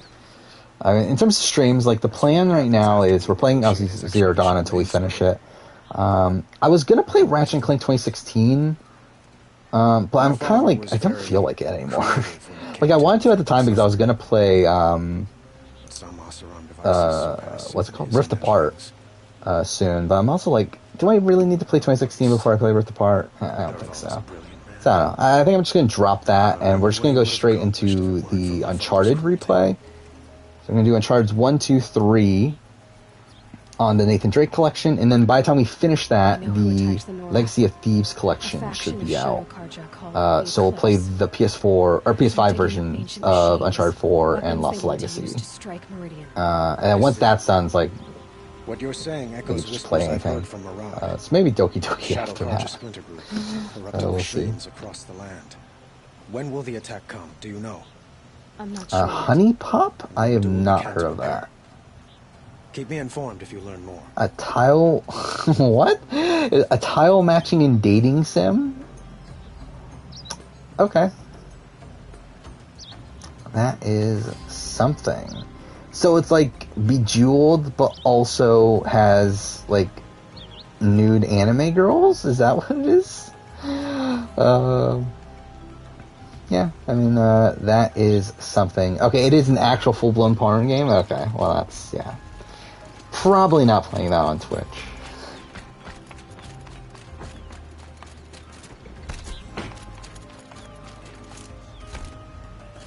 Aloy. Yeah, I can't get banned from Twitch, losing my massive following here. You would have killed her on the spot. I know it. That's why she Yeah, I mean, that'll be funny, though. To put him down. But she also told me to grow up. I gotta admit it burned a little when she said that, but... I mean, Doki Doki should be fine, though, right? I mean, there's nothing in Doki Doki, I guess so, yeah. growing up means... I'm pretty sure, people definitely stream Doki Doki. So I'll definitely, I think it'll be fun. Asking me? That'll probably be, pretty sure you're older. something after Uncharted. Again, it'll be funny going from Uncharted 4 and Lost Legacy to Doki Doki Literature Club. Yeah, but you won't. Has a dedicated fan base? I'm sure it does. Come on, stop. You're gonna make me tear up. So, after all this, what's next for Erend Vanguardsman? Yeah, it's just a dating sim. It should be fine. I'll get in touch with my clan and we'll lay Ursa to rest properly. Like how she would have wanted. And by that I mean... Yeah, I always wanted to play, more drinking. Catherine again. On stream. Which is also like a dating sim puzzle game, I guess. But like, obviously it's not to the full-blown porn First off, they'll argue about it for level at all. But whatever they come up with. And the problem with that is that the PS4 version blocks recording, and because I'm streaming off PS5, I can't really do it. In fact, also, it's like it's probably not something I'll stream anytime soon anyway. Is there a Colonel Sanders dating sim? And that's definitely the best game ever, I'm sure. Gotta go. Killers to track, machines to master, all before breakfast. You know what? When we met, I thought I was a big shot talking to a I like what are like the what's the most famous dating sim? Now I see that I was just lucky to get a minute of your time. I love how like Honey Pop actually comes up. Try not to forget about in Doki Doki Literature Club. Are those really like the most popular ones? Maybe even two. Two? Huh. She likes me. Let's see. 1,000 Arms is considered a dating sim? I'm sure it's just a game that has like dating sim elements, right?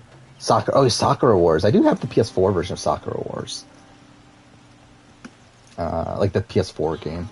Which I would like to play at some point, but I don't know when I'm going to get the time to do it, considering it doesn't really, like it's not really involved in any of the big videos I'm planning in the future. Because what, it's a 2019 game, right? Sakura Wars? But that would be fun to play at some point. I would love to play Persona 5 again.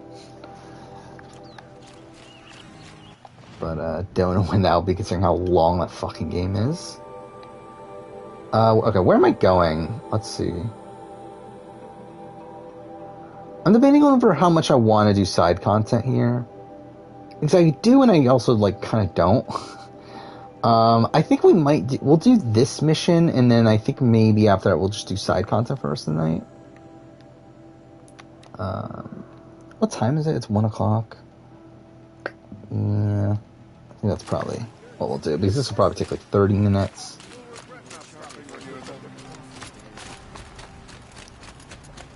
Yeah, we'll be at like 2 hours in the stream, so I think we'll probably do like an hour of side content, and then we'll probably call it a night.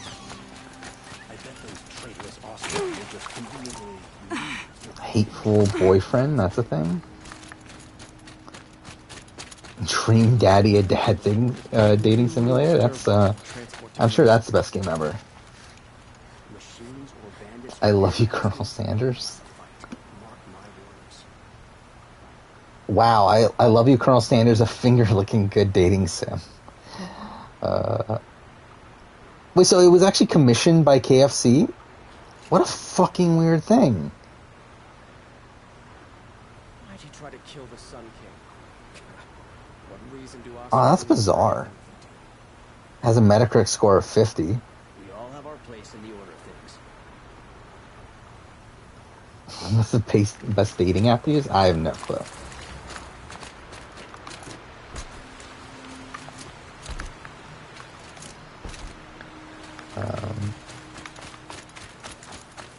I love how this stream has like gotten so sidetracked too. Where it started off with a whole bunch of reality TV stuff, and then we got into video game talk, and now we're talking about dating sims. You got banned on, you got banned on Tinder. I feel like that seems pretty apt. I did not mean to do that. Why can't I call my thing? Oh, it's because I'm a fucking idiot, that's why. I'm clicking the wrong thing. That's entirely my fault.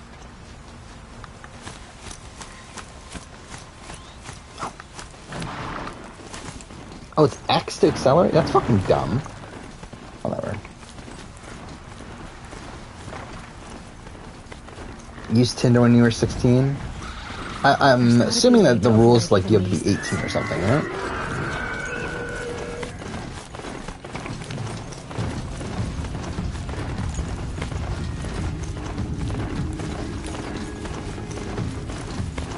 And that'd be hilarious if Colonel Sanders made the Tekken.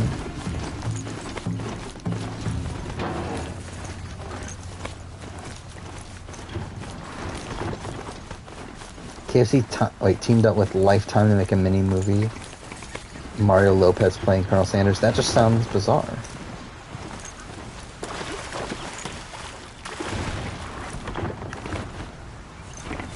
And Colonel Sanders for Smash? Yeah.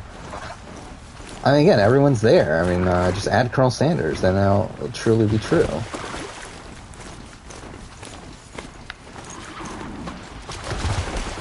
A recipe for seduction. I don't know, I'm just like... Alright, let's just get off. I mean, it's not even worth the thing on there. Oh wait, I'm still far... Okay, I thought it was much closer. Oh wait, this is where you have to climb the fucking thing, right? Wait, what? Wait, this is the Colonel Sanders movie? Like, you look at the poster and you would not get anything KFC related from looking at the poster.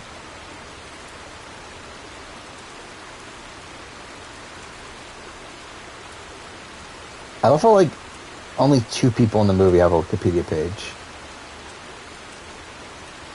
Filming was delayed because of COVID? What a shame. It's also insane that COVID's been going on for 2 years now. Like, it's so weird that, like, the beginning of COVID, like, when, you hear, like, oh, things were delayed by COVID, and they still came out over a year ago.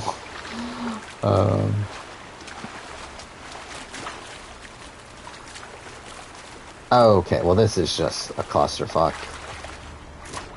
There we go. Kind of. Fine. How much longer am I streaming? Probably an hour and a half or so. I don't think we'll go too long here, but I would say around 3 o'clock is where I'll call it. And 3 o'clock my time, which right now it's 1:14.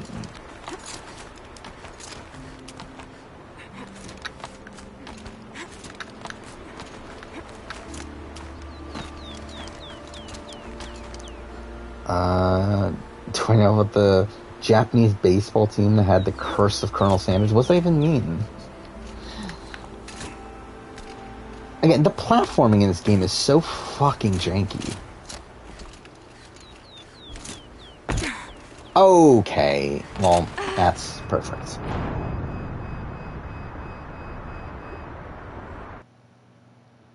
Yeah, it is weird. Colonel Sanders just like becoming this like caricature at this point when like it was a real person. Like it's so weird. Like especially now where they're like having him played by like a billion different people in all the KFC commercials. Like it's just weird. It's like a Oh, fuck off. Are you fucking serious?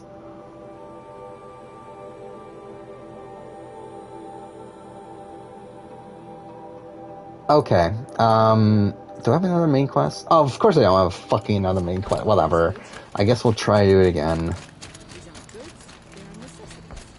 Well, that's some bullshit. I mean, at this point, I don't think COVID's not going away at this point. I think at this point, like, it's just gotta be, it's probably gonna be more like the flu moving forward.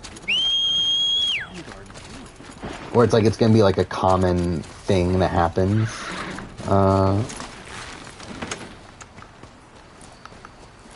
Okay, like, thank you. But, yeah, obviously you gotta wait until society kind of just returns to normal.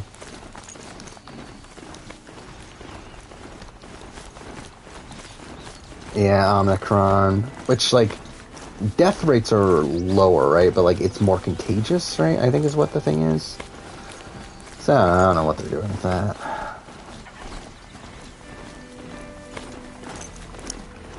I'm surprised I haven't gotten it at this point. Like, I'm too fair, I barely go anywhere. But, still. Like, and, like, I'm surprised not more people around me have gotten it.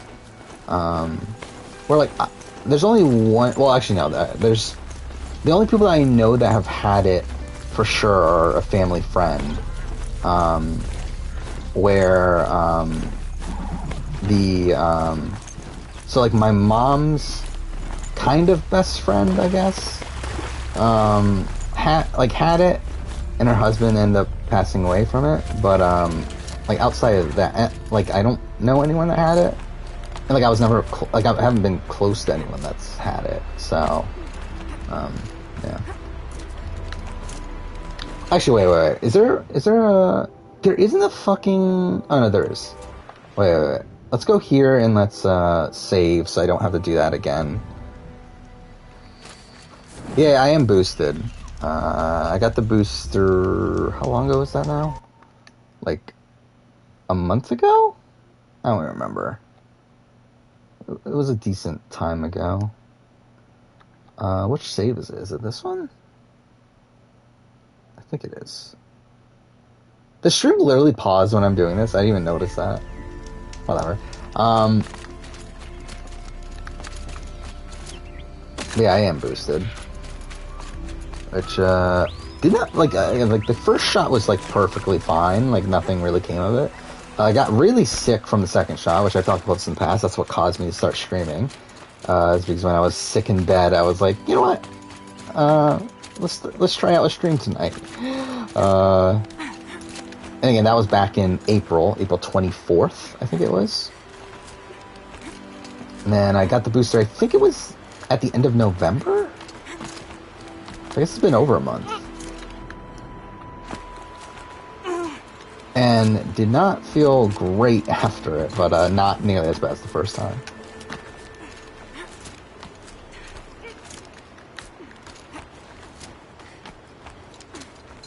Yeah, my mom's worried she has COVID as well.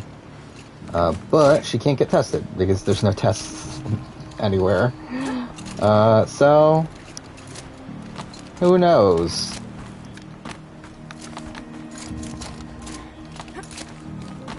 I think she's starting to feel better anyway, though.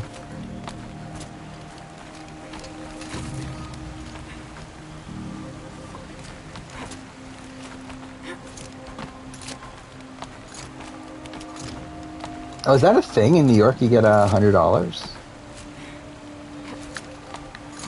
That's nice. My job actually paid me. Gave an incentive for that. That's cool. But yeah, I didn't know, like, the actual state was doing it. Oh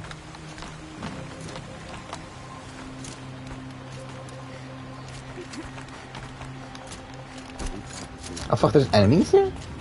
Or is he not even gonna attack me? Oh, okay. Nah, I'm not even gonna bother. I should definitely review all the KFC products. That's definitely a thing I should do. It's just like literally order everything on the KFC menu and then review it. No, I didn't get free Krispy Kreme. I don't even know if there is a Krispy Kreme donut anywhere near me. Like, I know there's one like at like.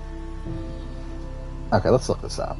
Not that this even fucking matters, but like I know there's one like probably like I don't know, like 10 miles away, but I don't think there's any super close. But yeah, even if it was, I probably still wouldn't bother going. Where's this? You know, my internet's just being really shit on my laptop, but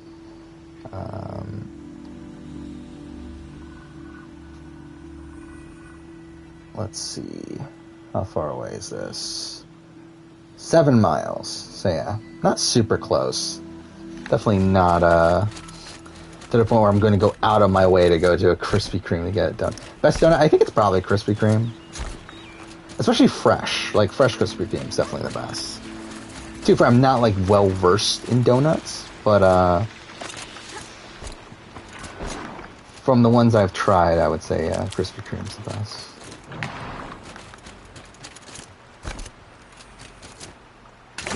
I wonder if Elden Ring still would have been delayed without COVID. I don't know. I mean, like, when was it supposed to come out? Actually, like, I don't remember, but I don't know, like, Japan seemed to be affected more by COVID this last year. You're very close now. So, like, maybe it wouldn't have. Because it's weird, because it's like, I felt like Japan, like, 2021 ended up being like a year where, like, all the Western games were delayed, but, like, a lot of, like, Japanese games were released that year. But, like, it feels like now, like, Japan is being hit by COVID delays, where, like, things like Final Fantasy 16 and, I don't know what else, but anyway, like, it feels like more Japanese games are getting delayed now due to COVID than, Did you get that silence? than last year. Fitting name you got there. I think just the original Glaze is really good, and then, I forgot what, it was like glazed with, Alright, what now? Wait, that's what? with, the cream filling. That's really good, too. What night falls, we'll talk. At least I'll have a fire. And I see you later, Bryce. How nice of you to finally drop by. Again, I'll probably be I'll probably be here for another hour and a half or so. I don't know. How? For starters, you'll need to infiltrate the Eclipse's main base. I can't even remember the last time I've actually had a donut, though. That's right.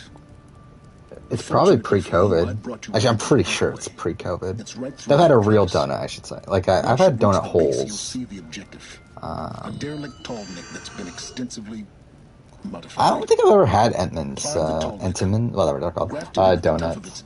You'll find a module of sorts. Like, I've seen them. I just never tried them. Will crash. So you were part of the Eclipse. I've never been part of anything. I serve my own interests always. Yeah, I feel like donuts have gotten really expensive, especially from, like, the store. Like, I feel like you go to a grocery store and it's like not that expensive, but, like, they're also not that good. But, yeah, like, to actually go to, like, what sort of assistance did you give? actual, like, donut shops and everything. They're pretty expensive. More important things to do than ask questions.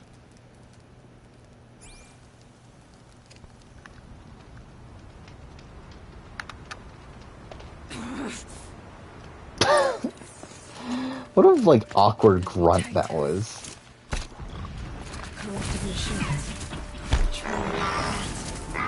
No? Can't jump that? Perfect. Oh yeah, this is like the area where I just, like, try to run through it.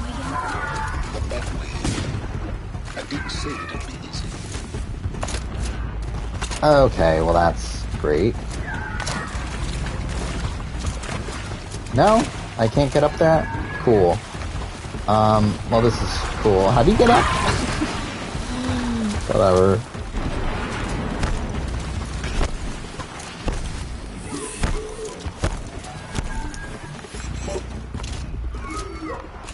Okay.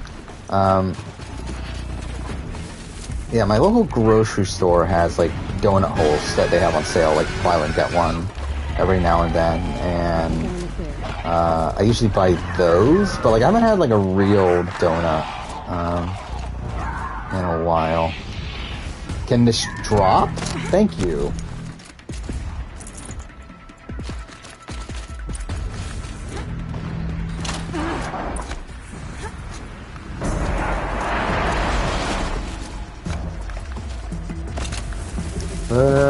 Yeah, I forgot. What else was there to talk about coming into tonight? Again, I did rewatch The Island and The Duel, too. Which, again, my opinion on The Island went down quite a bit, where, like, before, like, I was thinking it was, like, kind of a so bad, like, kind of like a so bad that's good kind of. Where, like, on the rewatch, I'm just thinking, like, this is just not that good of a season. Like, it's definitely, like, a lot of trashiness to it that can be entertaining. But, I did feel like the majority of the season was just kind of boring. But, like, the only redeeming factor was Evelyn. Like, pretty much everything else is pretty dull. So that definitely drops quite a bit. And then, what was it? The Duel 2. Again, my opinions, like, slightly went down, but it's not, like, too much. Like, I do feel like there's kind of a boring stretch, like, the middle of the season's, like, not the most entertaining in the world, but I do think it starts off, I mean, like, it starts off the CT Adam fight, which is, again, like, insane TV. I think the first few rounds are interesting, and, like, whenever Evan is, like, targeted, that's kind of interesting. And then, like, the end game is really, really strong, where it's, like, the guys turn on Landon, and the final's really great, but again, that's, like, literally the finale. But, it's still a good season. But, again, I do feel like there are probably some, drier spots than I remembered. I am interested in watching, The Ruins next, which was a season I did not like at the time that I originally watched it, but I feel like my opinion of it could go up this time.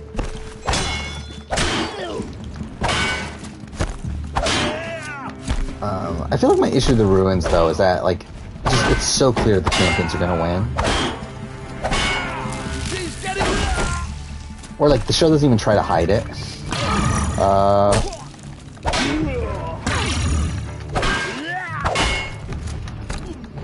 I don't have any crypto.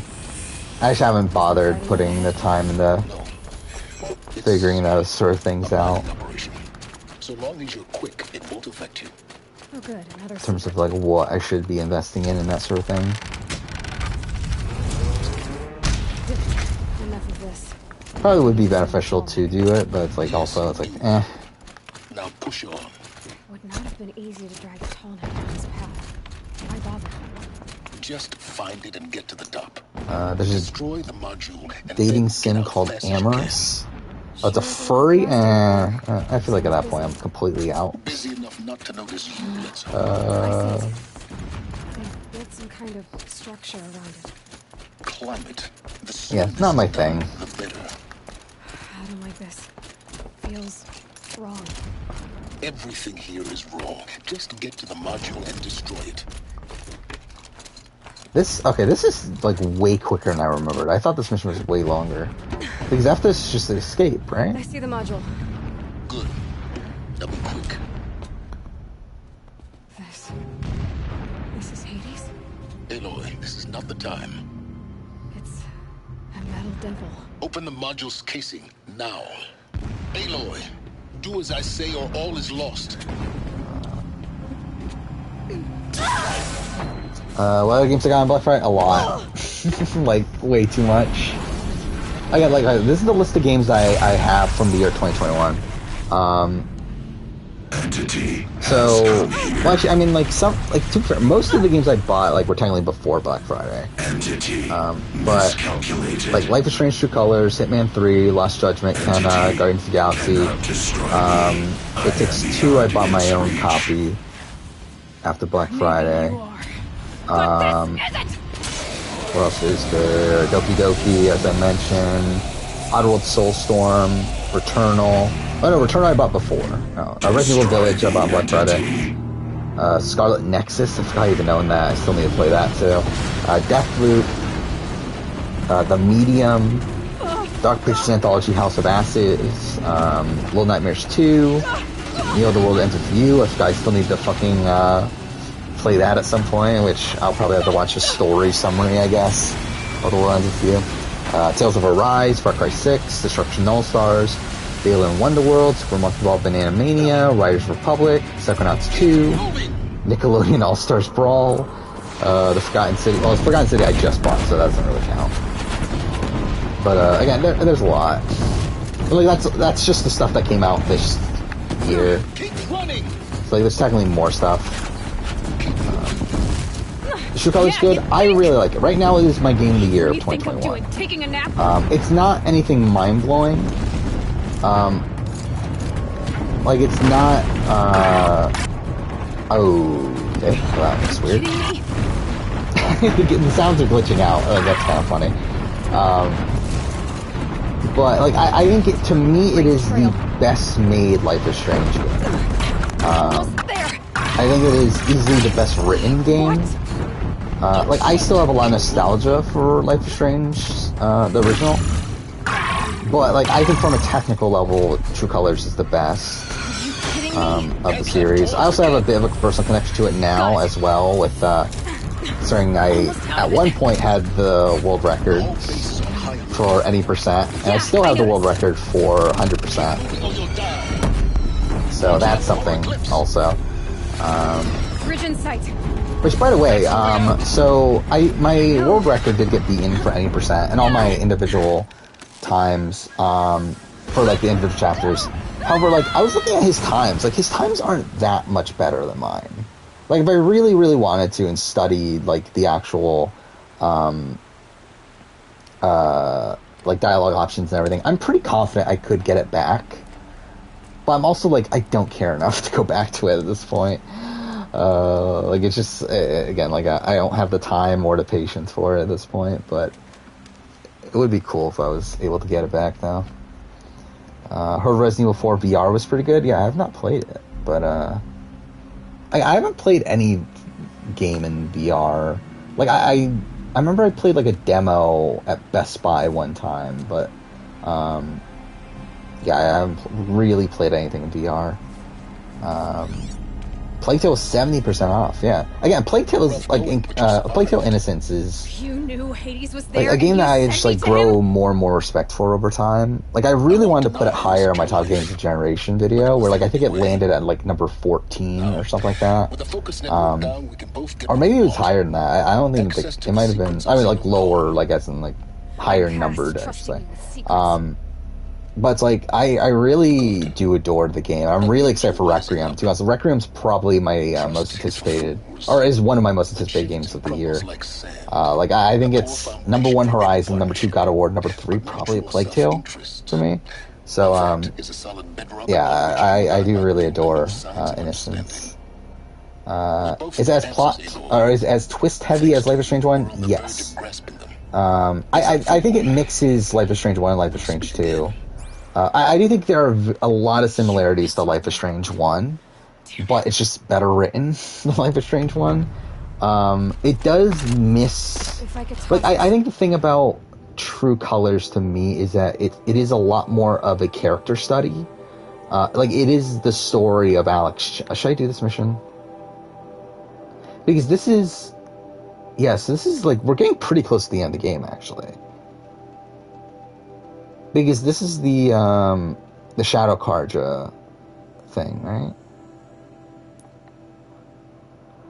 So yeah, I think we'll just do side content then. But yeah, I'm back to Life is Strange. It's like, yeah, True Colors is like a lot more of a character study of Alex Chen, where it's like, that is like the make or break for the game to me, is like how much you enjoy her character. Because, like, the entire story revolves around... Like, unlike Life is Strange 1, where I feel like so much of that game was very plot-heavy. And, like, while, yeah, there was the Max and Chloe relationship that was strong, like, I feel like so much of that game revolves around its plot, while, like, the plot isn't as important in True Colors. Like, it's more so about seeing Alex and how she changes the people around her. But yeah, I do really enjoy True Colors. I did write and record a retrospective a review for it. When will it come out? Who the fuck knows? I don't know. Like, I legitimately don't know when. Like, I recorded it. Don't know when I'm gonna edit it, and there's other videos that are more of a priority. But again, I did really enjoy the game and really enjoyed like analyzing its story and everything. Okay, so I guess we'll do this Tall Neck. But yeah, I would say it's like it's a bit of like it takes like it definitely feels very inspired from Life is Strange 1, especially early on. Like there's a lot of it definitely plays on like the themes of nostalgia in the way that Life is Strange 1 does, like early on. But then like it obviously has like the mystery elements that Life is Strange 1 had that like were missing from 2. But I do feel like it feels more grounded than Life is Strange 1. Or like Life is Strange 1 eventually turns into this like massive like time travel story with all these like ridiculous plot threads that like go throughout time. Like in True Colors, like it's definitely a lot like I don't know, it's a much smaller scaled narrative. I feel like. Okay, how the fuck do I get there? Okay, let's just special there actually. Yeah, I was also disappointed you couldn't end up with Lila. That was her name, right? Like that's the friend, right? Friend from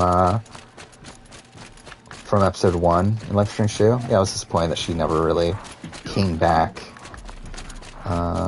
Outside of like the final cutscene in certain endings, or whatever.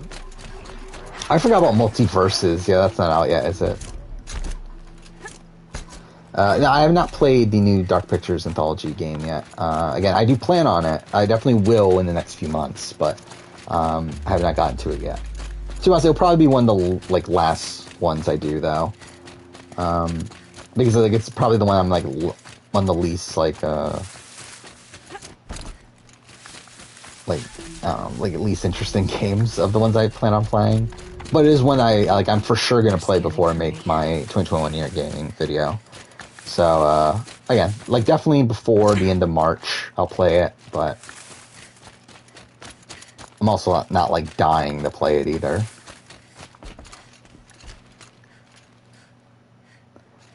Love Life is Strange 1, enjoyed 2, but missed the shock and all. Yeah, I mean, yeah, I think it is a good mix of the two. Yeah, I mean, I'm not gonna say too much because obviously spoilers. But like I don't like while there are twists, I don't feel like that's the point of the game. Like especially like I don't think the twists lead to much. Which is like kind of weird to say because like I just don't think the game is as plot driven as Life is Strange 1 is.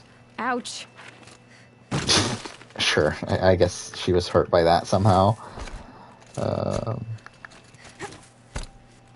Yeah, I mean, like, the final chapter in Life is Strange 1 is like a massive mess of them going back and forth between like a billion different time periods and everything, but yeah, I do think it adds to the overall game. Like, even though I don't love the chapter like individually, like I ranked it last, right? Because I did do an episode ranking of Life is Strange 1, which by the way, I would like to do. I don't know though, but like I would kind of like to do an episode ranking of all of Life is Strange at this point. But I also feel like what's the point considering like Before Storm will probably be almost all in last place, and then probably after that will be Life is Strange 2 almost all in a row, and then it'll be like 1 in True Colors, like. My focus is receiving kind of at the top, so like I don't know if it's really that fun of a ranking, but I wouldn't be opposed to doing that. But yeah, like I'm pretty sure, episode 5 was my least favorite episode of the Life is Strange 1, but I do feel like it's one that kind of like adds to the overall appeal of the game.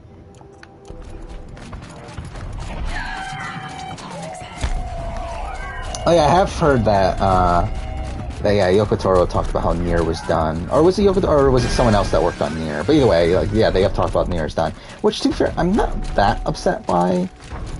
Like, even though I love Replicant and Automata, I just replayed them not too long ago, and I have retrospectives of those coming out in February. Yeah, I really enjoyed my experience with them, but also, like, I'm kind of fine if they never make another one. Like, obviously, it would be cool if we get another game in the series, but also I feel like as long as Yoko Taro continues to make games, then I feel like they're all gonna feel like Nier games anyway. Mind you, that's another game that I haven't played yet, that I haven't bought yet, The Voice of Cards, that's what it's called, right? Where I'm debating over if I should buy it or not. Because it is on sale right now, on the holiday sale, for like $23, which is like a bit more than I would like to pay for a card game. But I also like would like to play it in an ideal world. But I just don't know if I'm willing to spend $23 on it. So I don't know.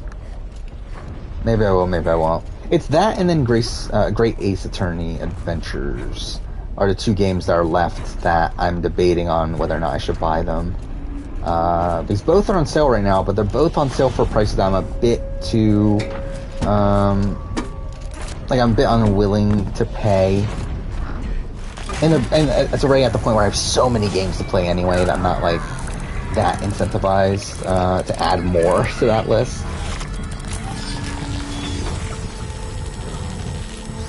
Can I explain the social strategy element in the challenge? I mean, it is very competition-based. Well, yeah, I have talked about, like, the challenge to me is, like, the complete opposite of Big Brother. Where in Big Brother, like, it's the challenges that get you power in the game, but at the end of the day, it is still a social strategy game where people are eliminated through a vote, and you win the game through a jury vote, which is still social strategy.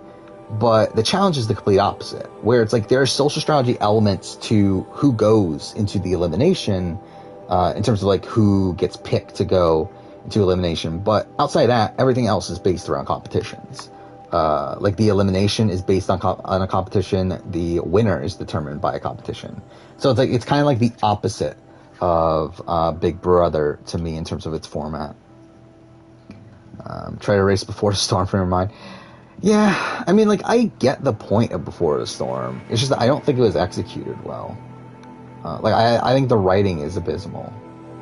And again, we'll be replaying Life is Strange, the series, by the end of the year, because I will be doing a Before the Storm retrospective at the end of 2020, or at the end of 2022.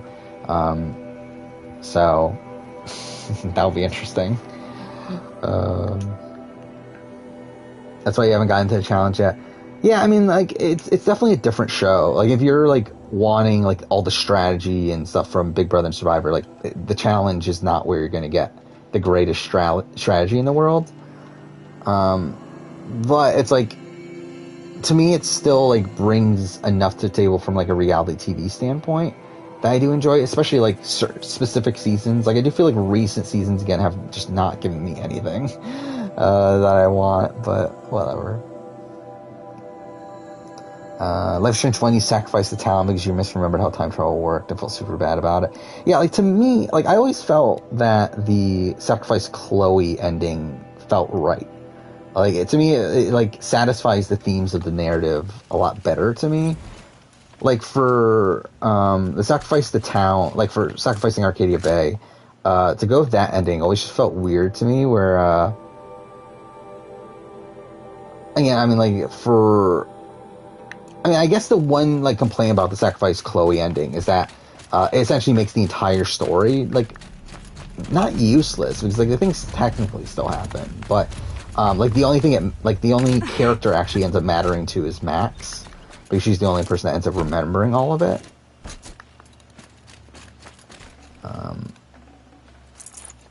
But I just feel like thematically it feels right to have Max have to end up sacrificing Chloe.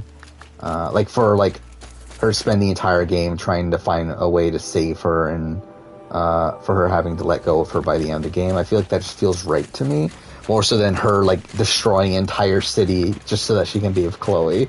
And, like, her entire, like, hometown with a whole bunch of people that she knew. Like, that just always felt like a bizarre way to end the game. My least favorite character from Walking Dead, to be honest, at this point, I probably couldn't tell you. I remember there were characters I didn't like, but I don't remember anymore.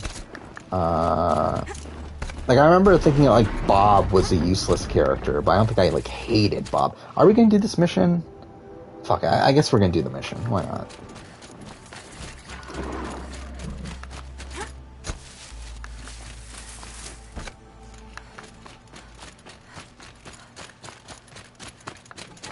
Yeah, I mean, like, the story of Life is Strange 1 is, like, the development of Max's character and also her relationship with Chloe, and it's like, if you just do the Sacrifice Arcadia Bay ending, it's literally just like, okay, now I'm just destroying this entire city just so I can be with her. It's like just kind of dumb. Like it really kind of reduces her growth. A bulwark of Carja might against the Howling Forbidden West. All right, let's do this side quest. But they have no idea what lies beneath. We will learn much from this alien. You're gonna start BB Can soon? I would say best seasons 5 and 9 are my top 2 seasons. She's very pale. Like 5, to me, 5 is like an all-time great season of Big Brother. She's a fighter. And like 9 is really good as well, but like I think 5 is the one that like stands out to me as like a near perfect season. But like also 2 is very strong as well. Like 1 is good for what it is. Like for the first season that they ever did, it's solid. There are some like frustrating elements of it from a production standpoint, but it's still solid. 3 is like a clusterfuck where it's them like throwing a billion. Like, there's literally like a twist every single week, and that messes up the gameplay. Where there are like some really good players on the season, but none of them are able to play well because the twists keep on messing up their game. BB Can 4 is just a train wreck. It's like the first half is good, but then the back half is like really boring and really just not satisfying because all the like fun people end up going out back to back to back. Another border battle. What was it? BB Can 6 is a great season if you watch the feeds. The problem is that the show is shit and doesn't show the events properly, and like just makes up storylines that didn't happen. So, but like, so like the actual show BB Can 6 is not that good, but the actual feeds of it were really strong. BB Can 7's kind of not the most interesting season in the world. Probably again, like hard to get into without going into spoilers, but yeah, I mean, probably one of the worst seasons of the show. And then BB Can 8 got canceled due to COVID, so like that's not great. And there were a lot of other train wrecky elements of it before that. And then BB Can 9 is incredible. So yeah.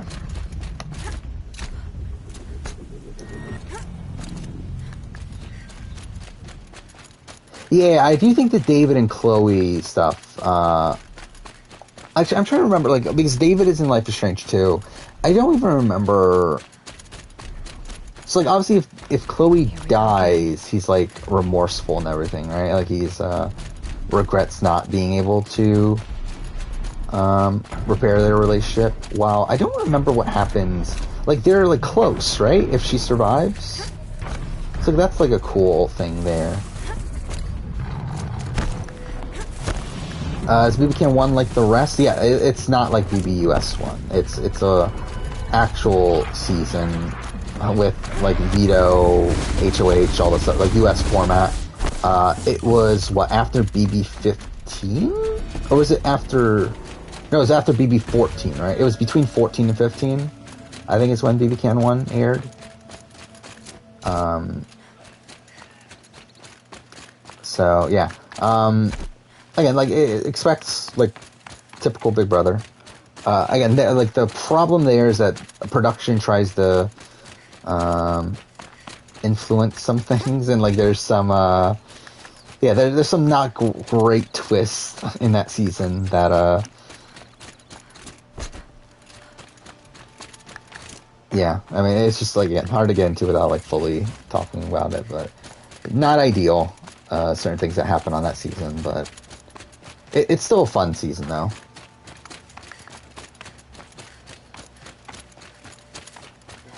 I mean, I think the problem with BB Can 6 is that the gameplay was so dynamic that they didn't know how to show it on the show.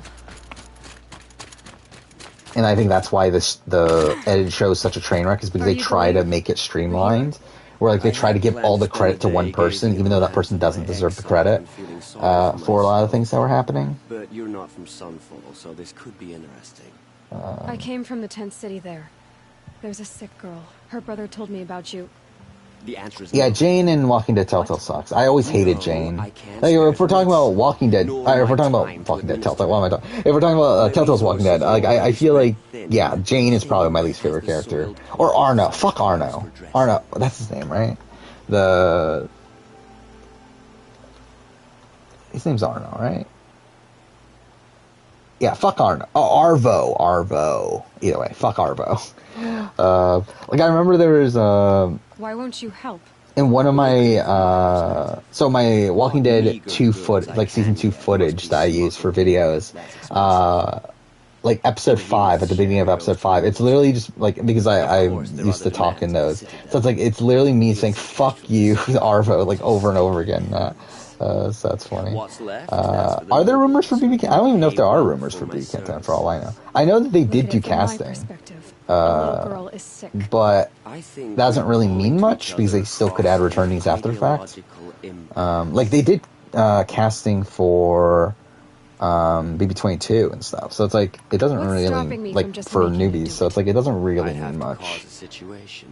And you wouldn't harm the But, like, I suspect BB Can 10 is going to be newbies, though. Well, we've only just And met. if it's Yes, not all tempting. newbies, then it's just going to be, like, half and half, or, like, some captains. I don't think it's going to be all-stars, but it would be really cool. Where I rank Captain Spirit, I mean, like, it's tough to rank, because, like, for all intents and purposes, it's pretty much just, like, episode 0 to Life is Strange 2. You're kind of an ass healer. Like, I think if I were to rank every game in the series, I would go Life is Strange 1, True Colors, probably 2, then Captain Spirit, and then Before the Storm. If you feel so strongly about this one girl, perhaps we can make a deal. You didn't audition for BB Can 10? My charity for a Thunderjaw. Yeah, it would be hilarious if someone that That's not how is charity in works. the chat ends up getting on one of these shows You'll settle someday. my debts for a while. Yeah, I hated Arvo. Those And I hate, like, parts everything aren't related to easy come Arvo. by.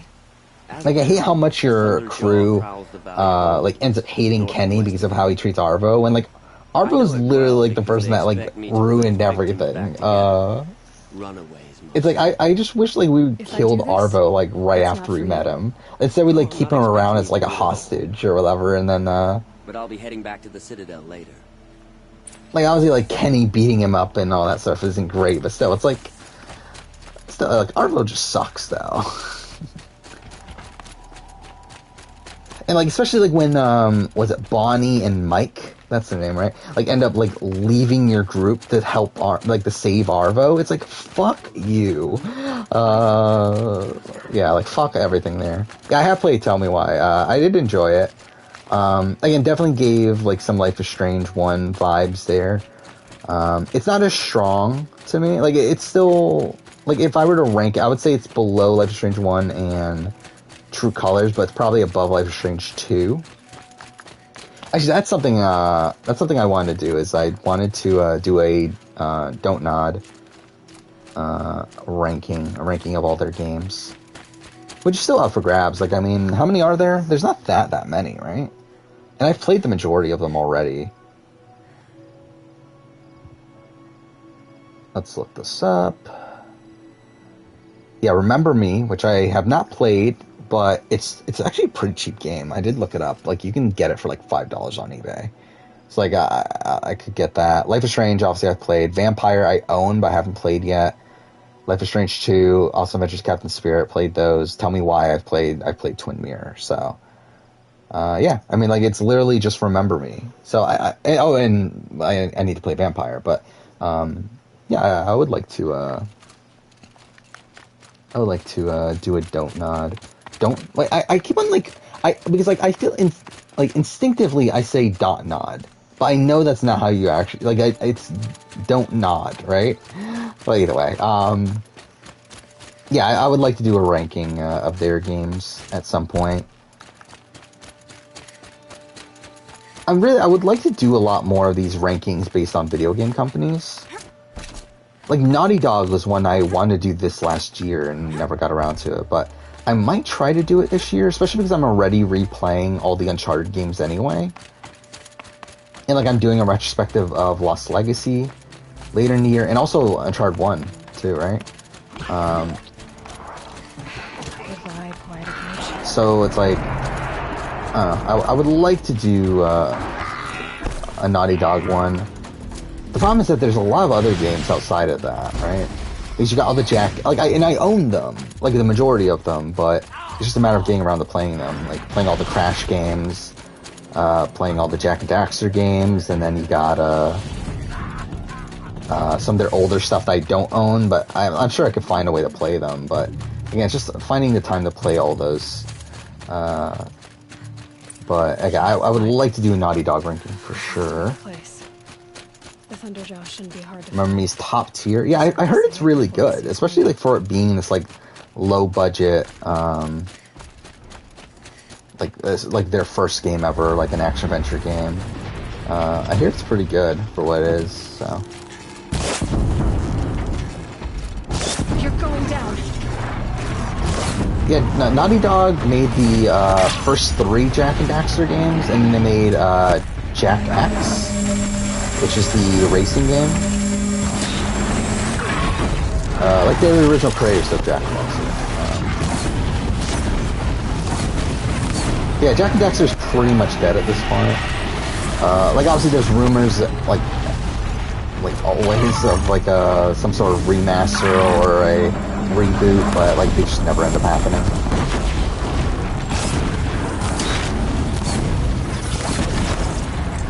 When's Hitman video coming out? No clue. I recorded them, but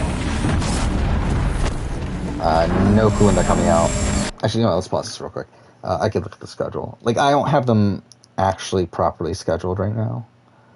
So, again, like, when it comes to video game videos, I am kind of at the point where I want to do, like, probably, like, 2 a month. So, January is going to be Mass Effect 1 and 2. February is the 2 Nier videos. March is Mass Effect 3 and Andromeda. And then April is kind of where we have a bit more time. However, I have my Yakuza Like a Dragon and then my Judgment videos that take precedent as they were made first. And to be fair, I haven't edited the Judgment video, but still, it's like I played Judgment first too.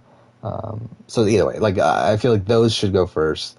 And like a Dragon's video has been done for over a year, or it will be by the time it comes out. So it's like, yeah, like those are probably first. So I'm gonna try to get those in April.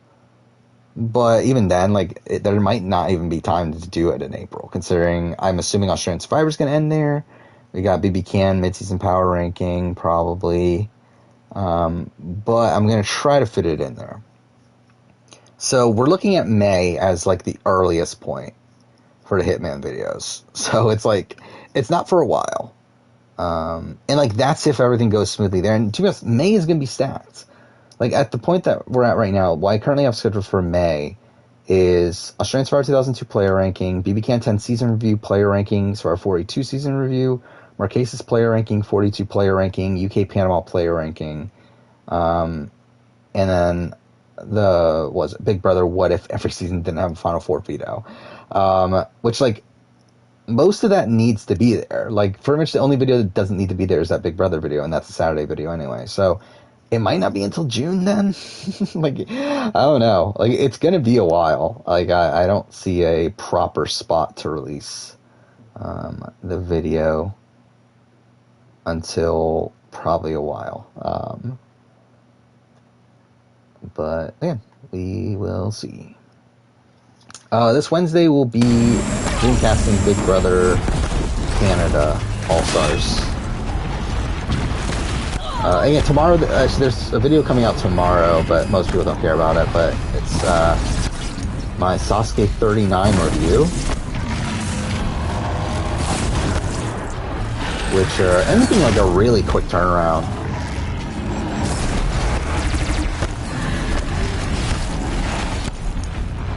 But yeah, that's coming out tomorrow. Then yeah, Wednesday will be Dreamcasting, BB All Stars, and then this Saturday will be the merge boot ranking.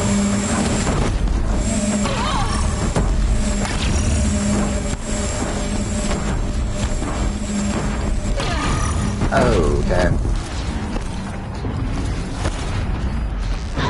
I suspect that they're like we've heard that there is a Uncharted game in development. It's just it's not by Naughty Dog. Like supposedly Naughty Dog is working on a new IP, like some sort of sci-fi IP.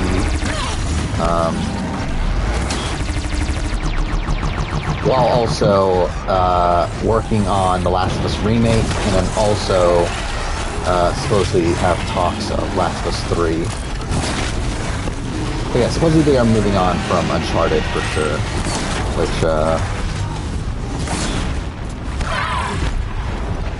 again, who knows when that other Uncharted game will come out? Because like we do know there were reports that they were originally going to do an Uncharted 1 remake instead of a Last of Us remake, but then they decided that it would take too much development time to do it.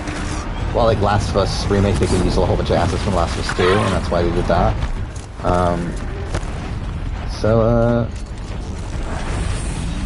Yeah, who knows when another Uncharted game's coming out. But again, there have been rumors for years, though, that there's already been one in development. Like, credible rumors as well.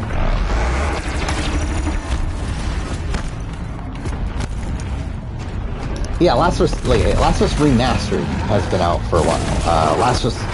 Right now they're working on a Last of Us remake with the Last of Us 2 engine, which has not been formally announced, but again, from very credible sources, it's pretty well known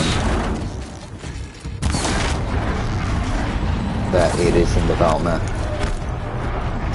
Which I know a lot of people are upset by. Like, I personally don't mind it. Like, I'm very interested in seeing it.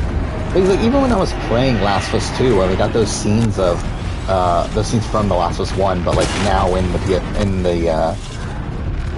Last of Us 2 engine, it's like that just made me want to see the entire Last of Us 1 in the Last of Us 2 engine. And like, while like again, it's unnecessary. Like, no one needed this. I'm still like not opposed, obviously, to getting it.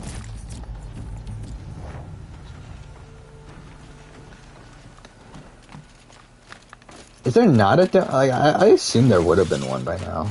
Been a donut Joel skin. Because I know like Naughty Dog likes doing that, like adding in all these like different skins and outfits for their characters. Wait, can I? So do I need to drop something? Wait, am I not fully? Oh, no, I'm pretty much upgrading everything that matters. So what do I need to drop? Not coil. Is it resources? I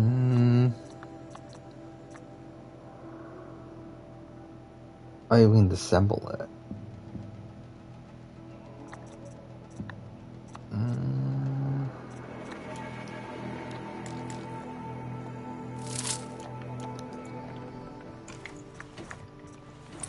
There we go.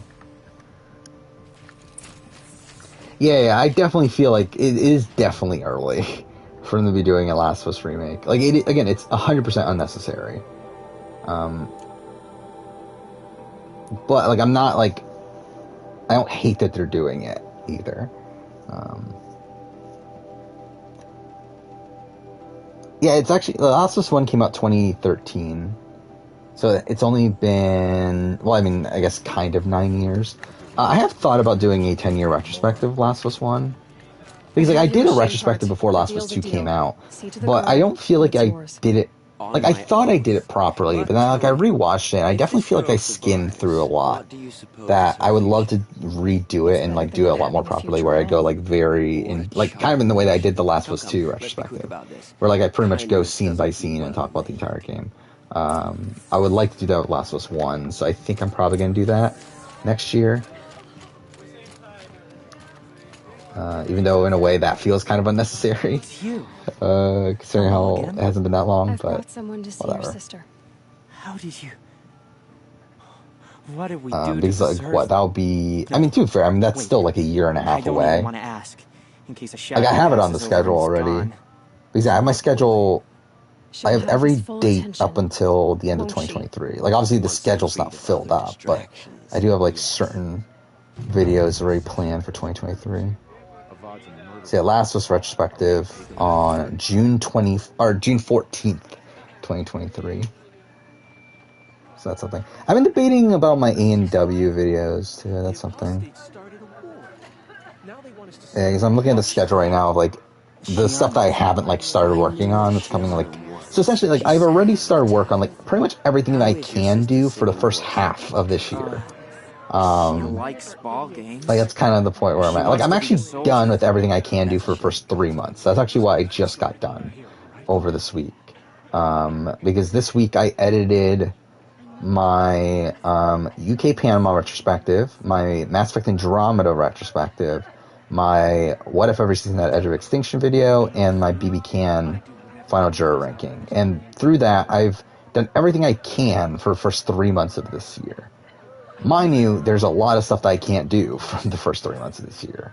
You got Australian Survivor Brothers Water cast assessment, Challenge All Stars 2 review, Celebrity Big Brother cast assessment, Survivor 42 cast assessment, Celebrity Big Brother season review, BB Can 10 cast assessment, Australian Survivor mid-season power ranking, Celebrity Big Brother 3 player ranking, Amazing Race 33 review, 42 mid-season power ranking, and that's it. But yeah, those are like all the videos I can't do yet for the first 3 months.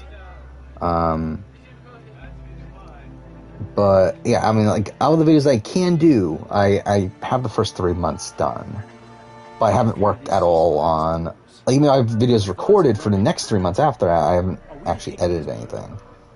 But in that span, there's a lot of stuff I can't work on yet also. So it's like, I mean, there's literally like most of May and June I can't work on. So it's like, that's just kind of pointless. Like literally June, out of the 9 videos that will be coming out that month, I've only been able to work on 3. Because 6 of them I literally can't do. Yeah, 2021 year in gaming, which I have started to prep on that at this point, but still can't do it, obviously. Return of the Outcasts pre-season power ranking.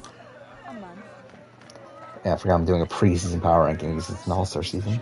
I did want to do a Survivor cast ranking all the casts in Survivor history. But I'll wait for 42 to end to do that. Got Australian Survivor Final Juror and Merge Boot rankings, but both of those I'm waiting for Blood vs. Water. And then you got Big Brother 24 cast assessment. So like June again, like I'm pretty much the first half of the year is fully scheduled. Even though like things will definitely get jumbled around, like I have a pretty good sense of what's coming out there.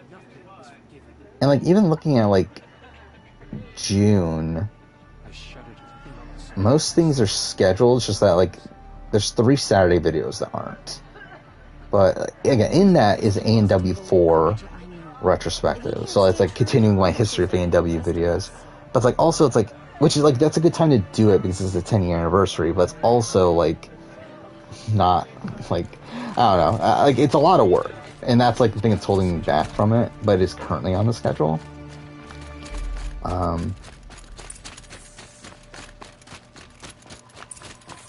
But like it also feels like a wasted opportunity to not do it, even though obviously no one cares about like, oh, that this is coming on the 10-year anniversary. Like no one actually fucking gives a shit. But like it feels better to me to do it there. I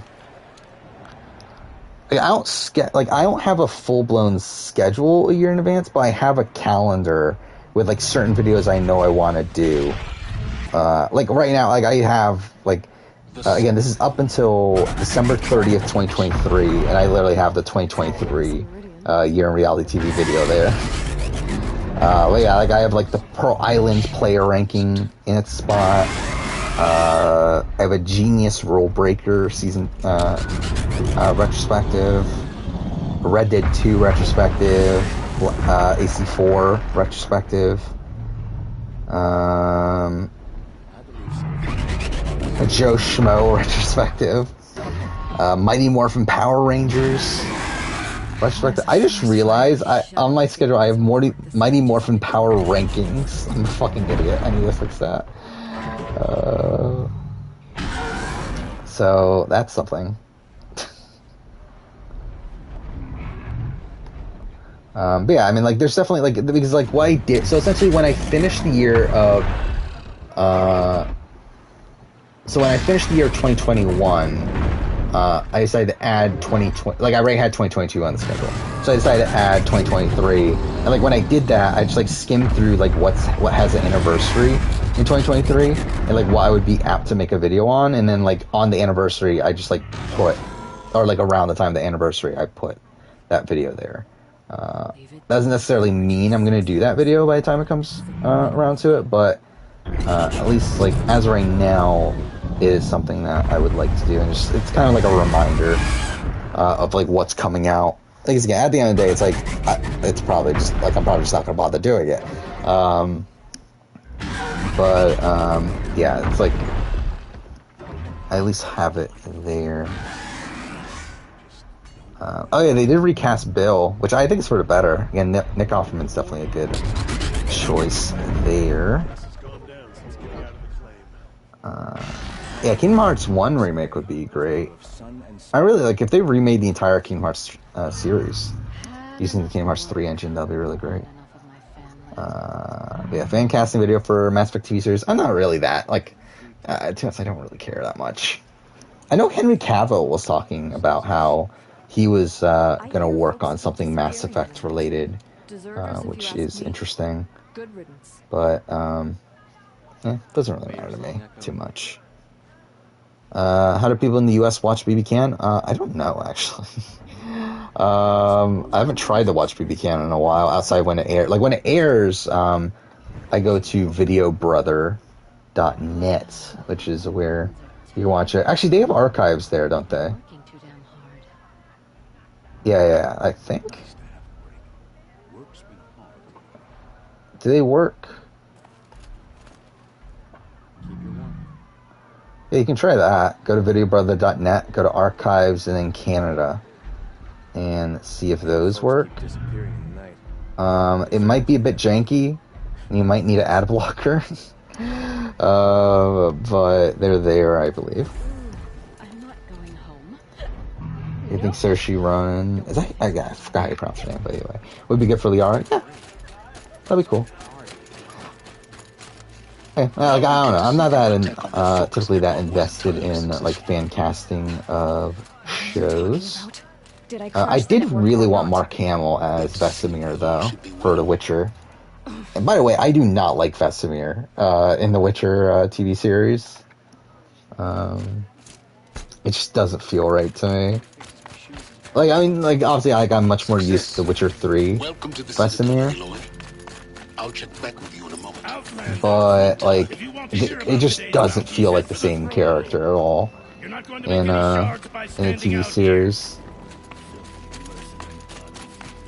I'll take the shards, even if it means having to listen to Bahamas. SPD's number one. Again, I would like to do a Power Rangers season ranking at some point.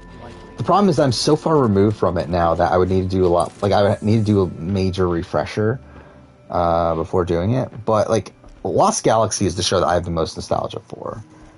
But, like, I think Time Force and In Space are probably the two that I would, like, debate being number one. Radiant Edaman, the one. But SPD, like, I think I had SPD at number 5, if I remember right. Like, SPD is still pretty highly ranked for me. And whose light is law.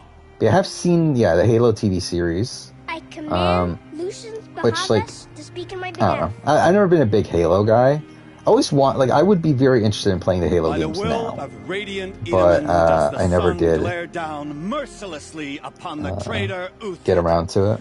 To the hunter who brings his hey, this is a side quest too, isn't it? Bounty of 500 shards. More prisoners than royalty, don't you think? Love your hair. Yeah, I'm looking at 2023. So yeah, I've currently scheduled the BB Can ranking every player video, which we'll see if I actually end up doing. We both know you. I mean, like, considering I just did, I'm too fair though. It's like that's back to back with my global final juror ranking. If I end up doing that, and that's a lot. Like that's two massive ranking videos back to back. But I don't know. You gotta be kidding. Not at all. And you needn't worry about the Kestrels. They'll be too busy acting important to pay attention to you. First time in the Citadel, gotta see. I'm just looking through like what's left of this year in terms of retrospectives. To us, this is like kind of a lackluster year in terms of like retrospectives that I wanted to do for like games and shows and stuff. Like I mean, like Mass Effect 3 is like an Andromeda. Those are actual like anniversaries, and like Nier Automata. But again, I had those done for a while. And then, like, scrolling through, like, there isn't that much. Like, you got, obviously, the reality TV seasons, which, whatever. But in terms of, like, stuff outside of that, it's like, there's not that many, Glass House, I want to do a 10-year retrospective for Glass House. Which, again, that might not stick, but as of right now, that's on the schedule. Uncharted Lost Legacy is later. Later this year. You got obviously BB3. AC3.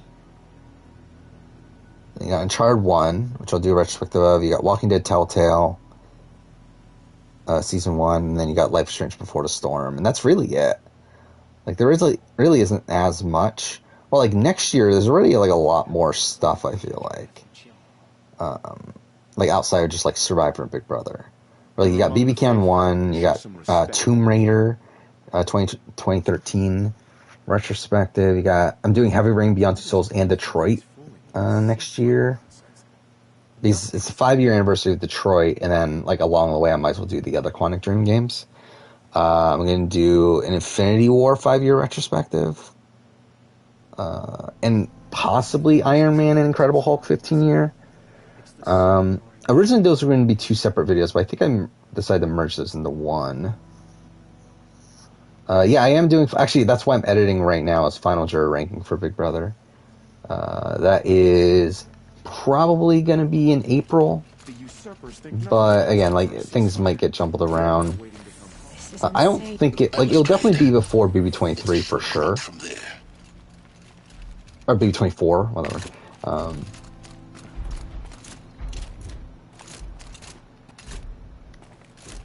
I don't know if I want to do this mission.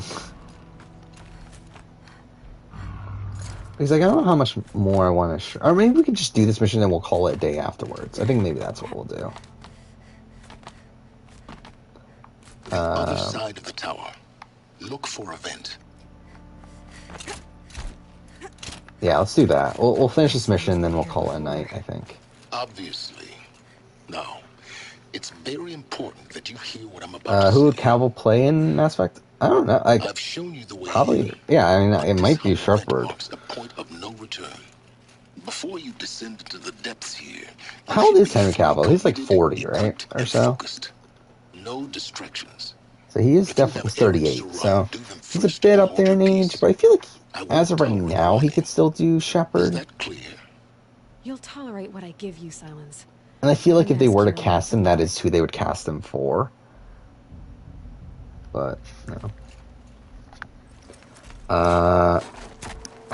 By the way, the final juror ranking for Big Brother, the editing of this is going to be such a clusterfuck. Because I already started editing it, and something I forgot about until now is that I changed around so many placements in the middle of the recording of it. Or like, yeah, it's a cluster. Like, I'm really going to need to swap some things around.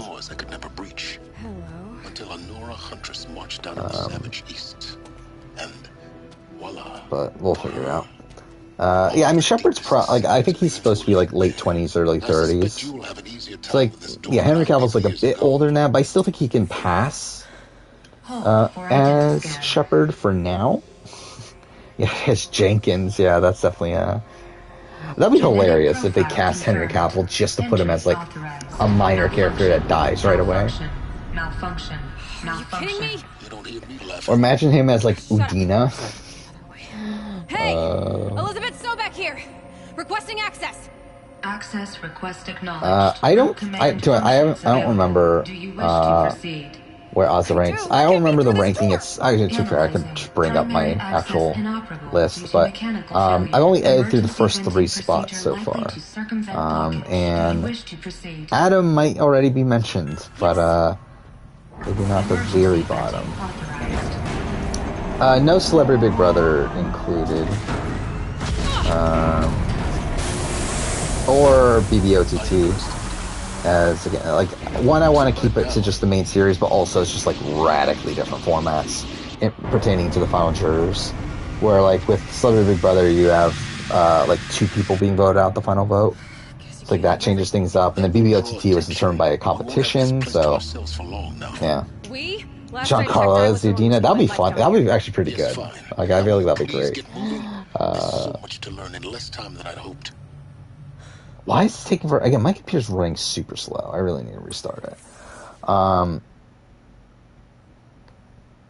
pretty sure Ozza is low. Oh, Ozza's very low. Okay, it's actually lower than I thought. So yeah. But again, not in the bottom 3. It is funny when something I've been editing these videos that I recorded a while back. Like, a lot of these videos are videos I recorded back when I was on vacation in October, end of September, early October. So yeah, like, I'm just now getting around to editing these, and it's funny how like I barely remember these videos already. Viewing room 1 for an important message regarding the purpose of your visit. A holographic theater. CD01 data intact. Initiating playback. Yeah, by the way, I fucking love how like it just like goes to a pre-rendered cutscene where like she's in her normal outfit instead of the armor that we were in. But whatever. Weapons program, the technological miracle that will save us from the Pharaoh plague.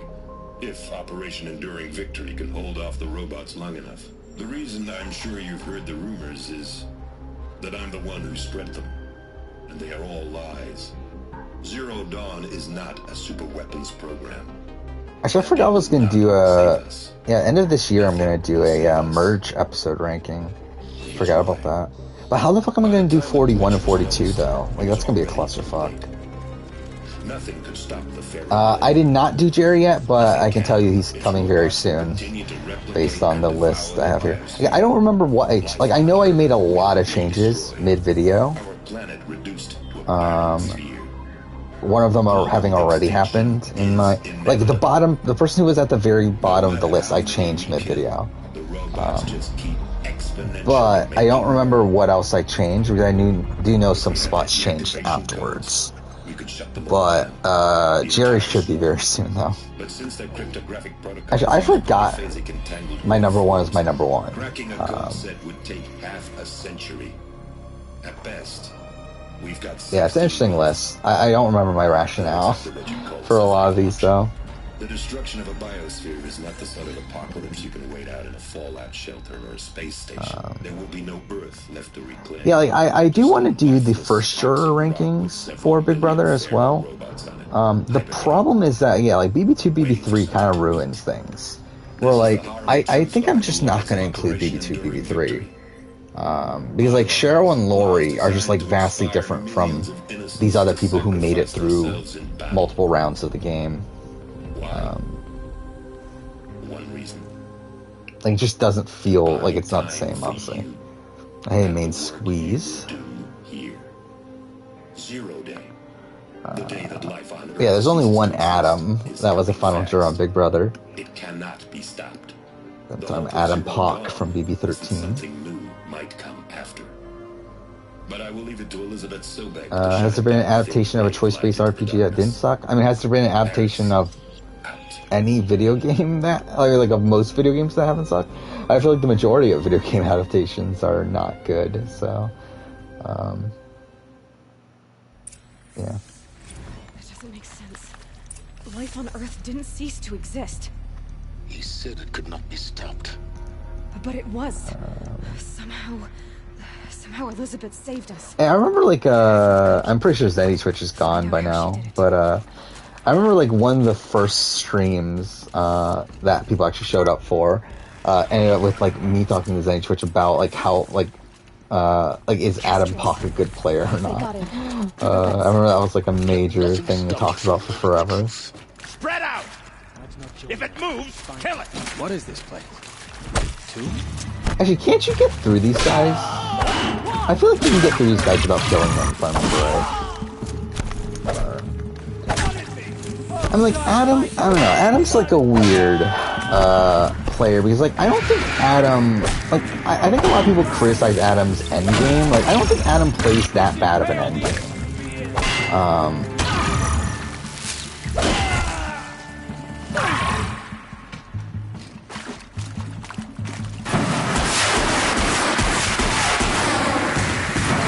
Well, it's like, I don't think Adam's a good player, though. But, like, I don't think the game he plays, like, that terrible. I'm too fair, it is still very low, though, on the ranking. Initiating playback. Again, the cut to whatever. You've heard the bad news. Yeah, Ozza had a winning scenario. The funny thing is that she wasn't going to, go to that winning scenario. Like, Adam, again, doesn't have a winning scenario. Though does have scenarios where he gets probably 3 votes. Actually, does he get 3 votes? I think he gets 2 votes. He gets Jeff and Jordan in most scenarios. Like, if he's against anybody but obviously Jeff, Jordan, or Rachel, or Brendan, I guess, he gets the votes of Jeff and Jordan. What would such a system require? The problem is that he can't get any other vote, pretty much. Like, he has a shot at getting Shelly, but, like, I think most other people were never going to vote for him. Like, Danny, Kalia, and Portia were probably never voting Adam. Rachel and Brendan were probably never voting Adam. So, that's not great. But I think in terms of, like, his actual positioning through the game, like, I don't think he plays that poorly. Like, people criticize him for not making a move at Final 5, but it's like, I don't think he should have made that move at Final 5. Like, why is he, like, gonna save Kalia, someone who he has barely a relationship with, over Jordan, someone who he has a really good relationship with, and someone that is actually willing to take him to the end of the game, especially if Rachel's not in the picture.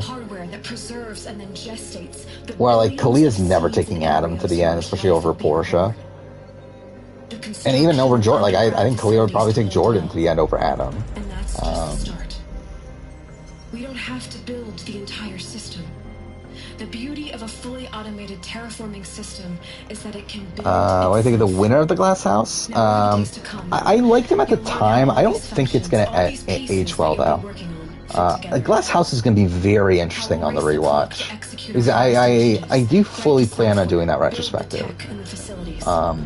But I was very pro Kevin, right? That was his name? Like, I really liked him at the time. I remember, like, really not liking the other side. Because essentially it's a season that ends up being, like, split between 2 sides. But, like, I liked the Kevin, Andrea, Mike group, which I don't think that would age well at all. Like, I don't think I would like them on the rewatch, but it'll be interesting. Like, I feel like I would definitely like people like a Jean, and a Joy, and, like, Erica, Jeffrey, like that group a lot more. But we'll have to see. It should be interesting. Yeah, I think it'll be fun. I'm really excited to get back to watching it at some point. It is a show that I wish got another season, because I do think there's a fun show there. Like, obviously, like, it's very much inspired by Big Brother, by the old Big Brother. format. It is by, I think it's, is it? Like, I believe it's some of the same production crew that did the first few seasons of Big Brother US. Help Gaia. We can give it a future. So, yeah, I don't know. Join me and help make that future real. You watch Game Changers for the last 3 days? Yeah, Sierra Dawn Thomas is for sure a better player than Joe. Dude, I think you even get that from Worlds Apart alone, that Sierra Dawn Thomas is a better player there than Joe. Yeah, I mean, yeah, Sierra was looked at as like the ringleader of her, Brad, and Troyzan. Intruder! Get her! And while, like, I don't know how much of that is actually true, because, like, that's the way the game, like, that's why Brad Culper, like, doesn't really have much respect by in the game, is because, like, a lot of people perceived him as, like, the lackey of Sierra, like, instead of being, like, the player that was, like, this dominant figure in the pre-merge.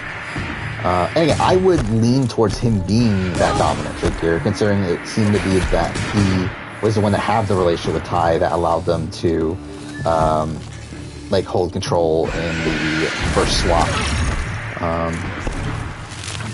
And, like, allowed them to take out Malcolm and, like, all this stuff. Like, that seemed like Brad Culpepper's work. And I would, like, give Brad Culpepper the credit for that. But, like, I don't feel like that's the way that people in the game saw it.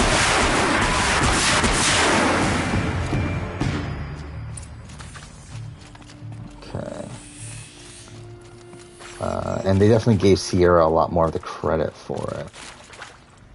Here we go. There's a part missing. Oh yeah, this. It's on top, right? Isn't there a thing?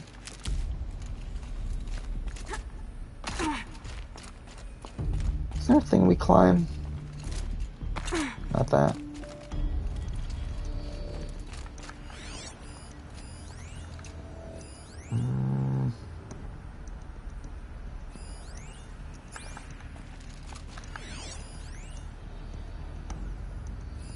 Hey, I'm done with Brett's incompetence, okay?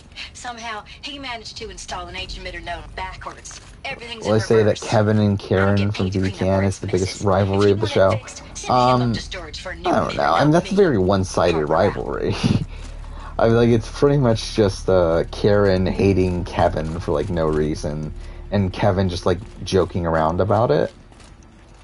So, like, I wouldn't necessarily call that, like, a massive rivalry. Yeah, I feel like Ika and Netta is a bigger rivalry. Fuck. Oh my god, okay, there we go. How do I climb up this, then? 'Cause I'm pretty sure we have to go up there, right?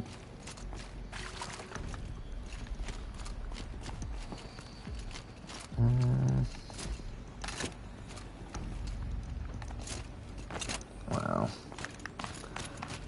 When's the top 10 worst player video? Probably April. But again, that's not, like, locked in yet. I haven't even edited those yet. But the plan right now is April for those.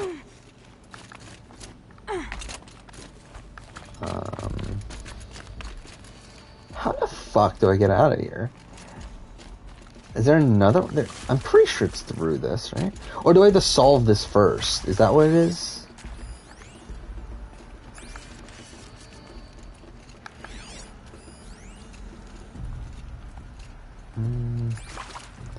Okay, so left up, left down, right. Left up, left down, right. Done. I should check the door nearby. Okay, that's why. Wait, which door?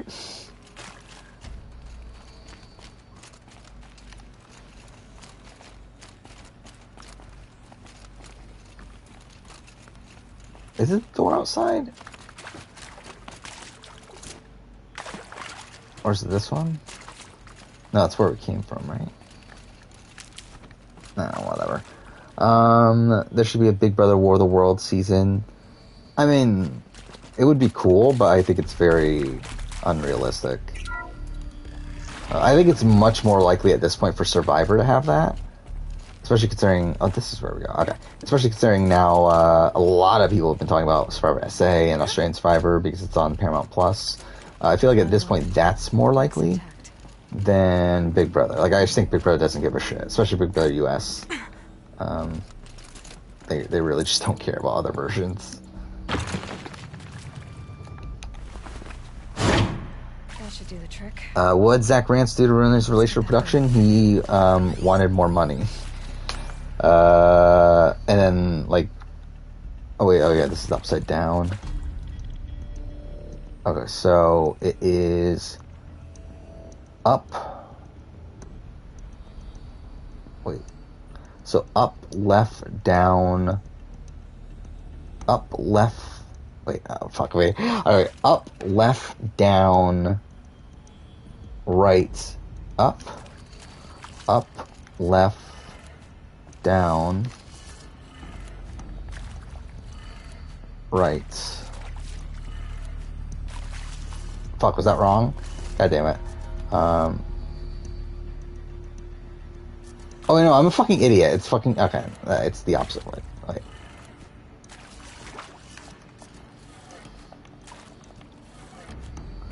But yeah, I mean, that's, like, essentially, he was supposed to be on The Amazing Race, with Devin. There we go. Well, originally it was supposed to be Frankie. Frankie turned it down. Then they wanted Devin, him and Devin, and then he requested a whole bunch of money. And supposedly he, pissed off Rob and Cass along the way, and whatever. Yeah, I can see BB Can. I feel like the best chance that we have is BB Can doing a US versus Canada season. I just think BB US is never going to bother. I just don't think they care at all. So much for avoiding contact. Danny's wife. Who is Danny? I've literally never seen a picture of Danny's wife.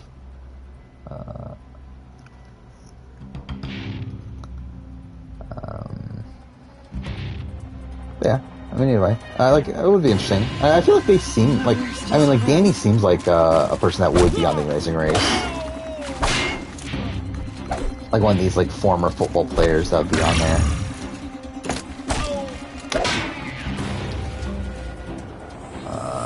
It's weird how anti-vet BB is. I don't think it's that weird. I think the straight up thing is that returnees don't do well ratings wise. Especially like All-Star seasons. Like, no All-Star season in the history of Big Brother has done well ratings wise. Like both BB7 and BB22 were lower rated than the seasons that came beforehand. And then BB Can 5, which was half and half, almost caught the end of BB Can.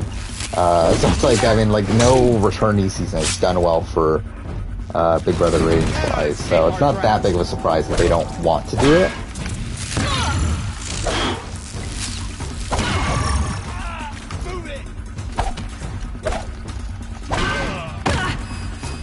Especially like after BB22, because like even like from a like general audience perception, like no one liked BB22.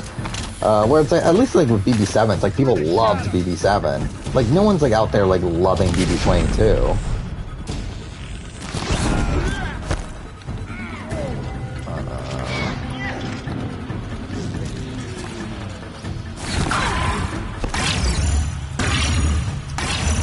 God damn it. I really thought I had that.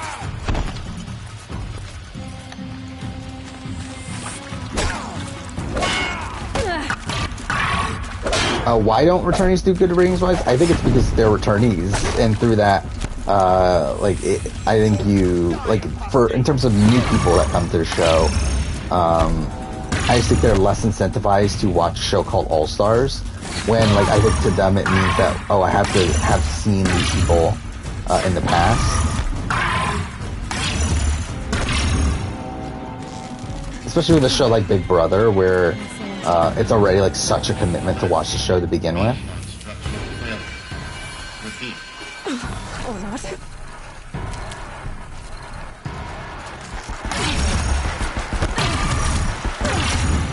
Fuck, that is nothing? Whatever. don't blame Paul. Paul is actually the one that brought the ratings up.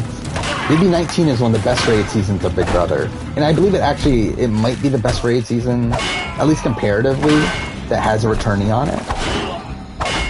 Again, like BB19 is actually the highest rated modern season of the show. Like BB16 and BB19 are the two highest rated modern seasons. So it's like, if anything, BB19 helps the show. Again, like, for some reason, it's like the seasons that the like superfan community hates are the seasons that do well ratings wise. And I think a lot of that has to do with how, again, like, those seasons are very streamlined, where I feel like there's a very easy story to tell those seasons, where, like, with Derek dominating BB16, it's very easy to tell that story. It's very easy to tell the story of Paul dominating BB19, while it's a lot harder to tell the story of BB21, where at the end it's like such a clusterfuck with like a whole bunch of different sides. And that goes back to BB Can 6, where that's why I feel like the storytelling there is so disjointed, is because like they just didn't know how to show it. And I feel like that's the thing with Big Brother, is I feel like the audience likes these more streamlined stories. And like that same thing happens with BB Can 7, where BB Can 7 is one of the highest rated modern seasons of BB Can, despite the fact that it's a mostly boring season because it's like mostly a steamroll. But I think that's what the audience like the casual audience likes, because that allows them to follow the story a lot more than like BB Can 6 or BB Can 9, which again, one of the best seasons in recent history. The casual, like the actual ratings for BB Can 9 were not that great.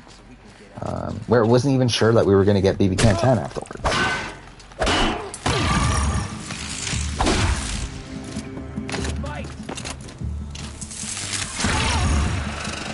Actually, I forgot. I don't even need to fight them, do I? I can literally run through this. If I knew where I was going.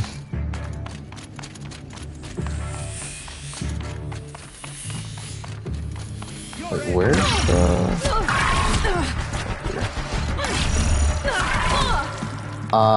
can you let me climb? No?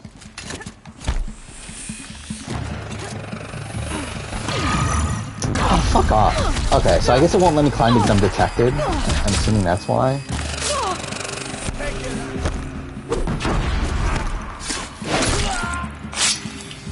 I mean, I think BB16 is like, again, like it's a season that like BB like radically changed the way it promotes the show.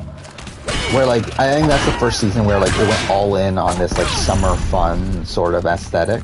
And I think also the fact that, oh yeah, it reached the maximum level, even though I was already at the maximum level before I started the New Game Plus.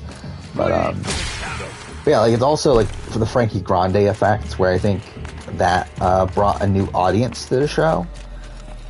I do think it was because like ratings don't ratings did go up for BB16, but not like to an astronomical.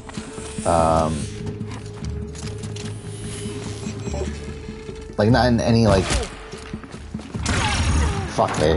But yeah, not to any, like, extreme, but, like, I feel like it went up, enough to where, like, there's, like, a radically different audience that started watching the show.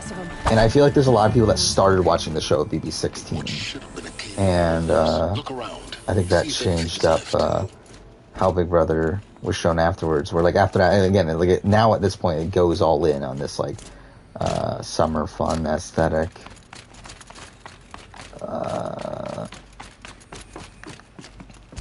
Cody was saying on his stream the other day that he's fed up with Twitch hasn't verified him yet.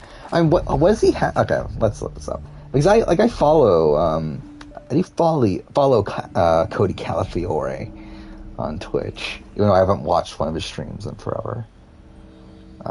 Like, I don't think he does that well. Like, I don't think he's at the number that he needs, right? Like, I think his streams only get like 30 to 40 viewers, somewhere in that range. I mean, he has a decent amount of followers. Like, he has 6.7 thousand followers. Like, that's a pretty, that is partner worthy. Like, I know Puya from RHKP, I know he's a partner, and he has been for a while. Yet he only has like 5,000 followers. But it really comes down to average viewership. And I think his average viewership's way lower, if I remember right. Yeah, like looking at his latest stream, that only has 390 views. Well, like I'm pretty sure Puya had that much live when he did Goose Goose Duck. Yeah, he has 2.9 thousand views on a stream from around the same amount of time. So really, I think it comes down to viewership. That Cody's just not getting the views. Like, he has the amount of followers, but, like, again, like, to get partnership, you need an average viewership of 75. And then, what's the other stats? I can look it up because, like, obviously, like, I have the thing. Also, even though I'm never fucking getting it. Now, I know what you're thinking. The purpose of Gaia is to resurrect. Yeah, I'm honestly not really, like, I really don't care. I'm never gonna fucking hit it. The only way onwards. But okay, this thing won't fucking load. But either way, it's 75 average viewership, and I think you have to stream a certain amount of time over a 30-day period. So yeah, I mean, like I just don't think Cody's like getting those numbers. Said a new generation. It's like even though he is like a notable person outside of Twitch, like I don't think that's enough for them to partner you.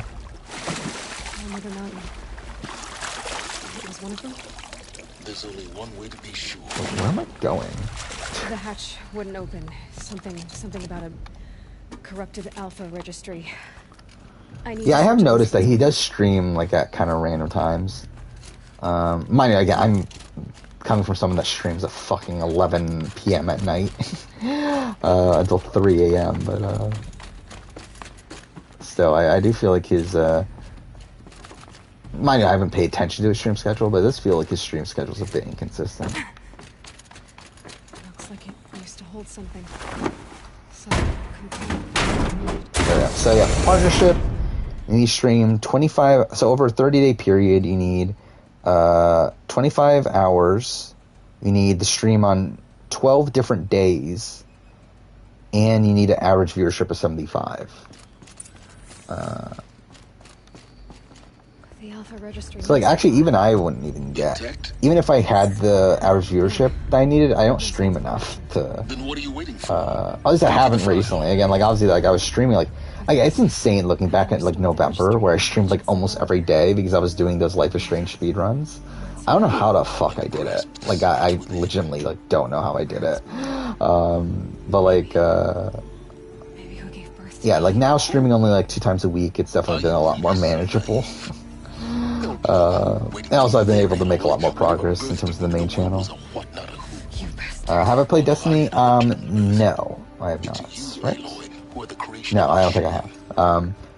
If I have, it was like way back, but like I don't think I ever played Destiny. Like even if I did it, like not enough to really have any real opinion on it.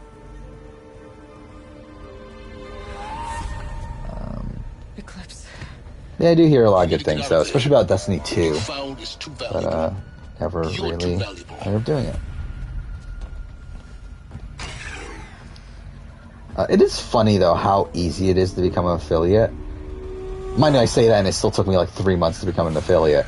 But still, it is funny, like how easy the restrictions are for that. Where it's like, what, 50 followers, stream 8 hours, again, over a 30-day period. Stream 8 hours, stream on 7 days, and have an average viewership of 3. Like it's funny how like easy that is to get. Good. I have a more suitable death in mind for you, child. Destiny is a fun campaign. Yeah, I wouldn't mind playing it at some point. Just never. Do I own it? I don't own Destiny, do I? Yeah, I don't. Destiny's like one of these like games that you can get for like $1. Like physically at this point, just because like like the physical copies are pretty pointless at this point. It's like if I really wanted to, I could probably go out of my way and get one, but just have not done it. Jiran was murdered. Even when Meridian fell, I never doubted. Yeah, like $2 at GameStop. Yeah, yeah. Like, I'm pretty sure Destiny 2 is like always like $5 too. So yeah, I know they're pretty cheap. A doubt. It's like the same thing with Battlefront, Star Wars Battlefront, which is like really cheap at this point. Each day, those I am bade to kill die.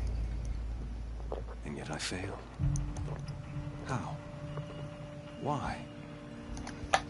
With each dig site you attacked, each loyal soldier you killed. So after this we get a big boss battle. After that I think we're gonna call it night. It's already nearing 3 o'clock in the morning. One twist, a simple tug of the blade, and you would have bled out.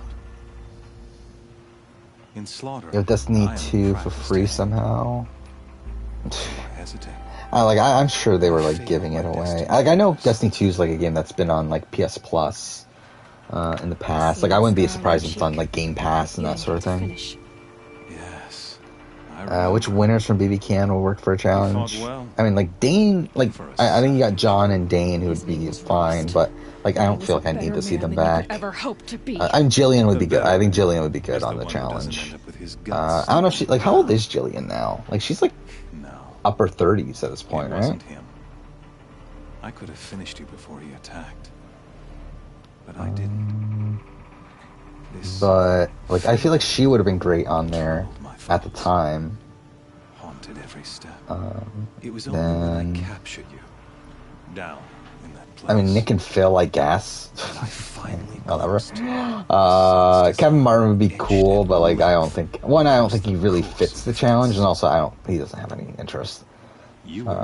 Paris, I don't see Paris doing well. And then Ty. I mean, Ty would be good. Because I would not be surprised if Ty is in the running for 38. We will see. Here, so that you might die. Yeah, I'm really interested in the 38 cast. I'm assuming I guess not if the season's not going to film until March, but you would think we would hear some stuff by now. You're a fool. A dangerous idiot. I said a fool. Idiot.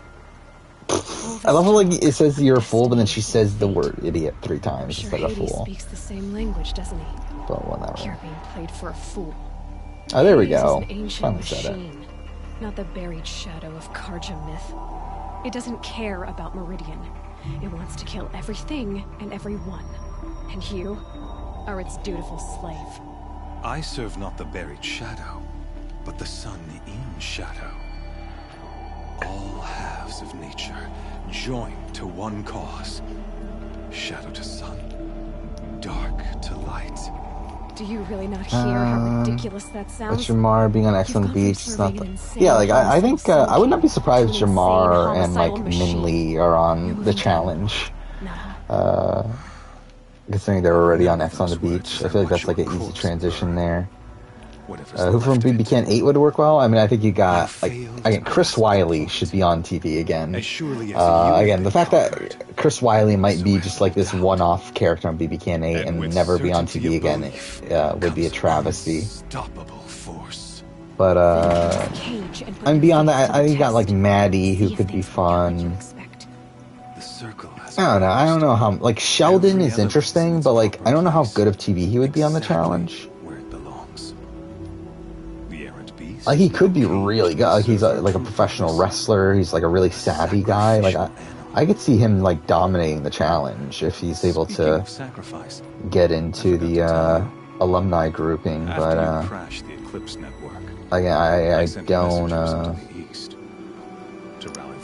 don't think he's like the most riveting TV. I ordered every Nora killed.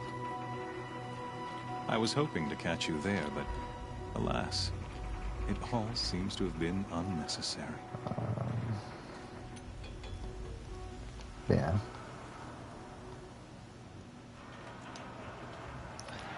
So I'm just scrolling through Twitter. I do see that the director of Sasuke posted something about him being upset at Sasuke clips being on YouTube, so that's not a great sign. Alright, what are we doing? I don't The care. Nora cast me out at birth. You're not hurting me if you hurt them. I think there's a chance Race could do another reality show down in the future. I think there's a chance. From what I understand, Phil was not happy though, right? I believe that was the thing, but I think there's definitely a chance. Like, I think it definitely brought a new set of eyes onto Amazing Race. You not only doomed yourself. To where I think it would be beneficial for them, but like I also feel like Amazing Race. Again, like I've talked about this. I don't think Amazing Race is that big of a priority for CBS right now. Where like I think they finished off 33 because they already started it, but I don't know when they're going to do 34. Like I don't know if they're like that incentivized to bring back Amazing Race too often moving forward. But it'll be interesting to see how they handle it. So you see. This time. But like I think they're just probably going to go for another newbie season. The knife has already been. Should Amazing Race not have alliances? I mean, like I think they should, but again, like it feels like production was not happy with the alliances.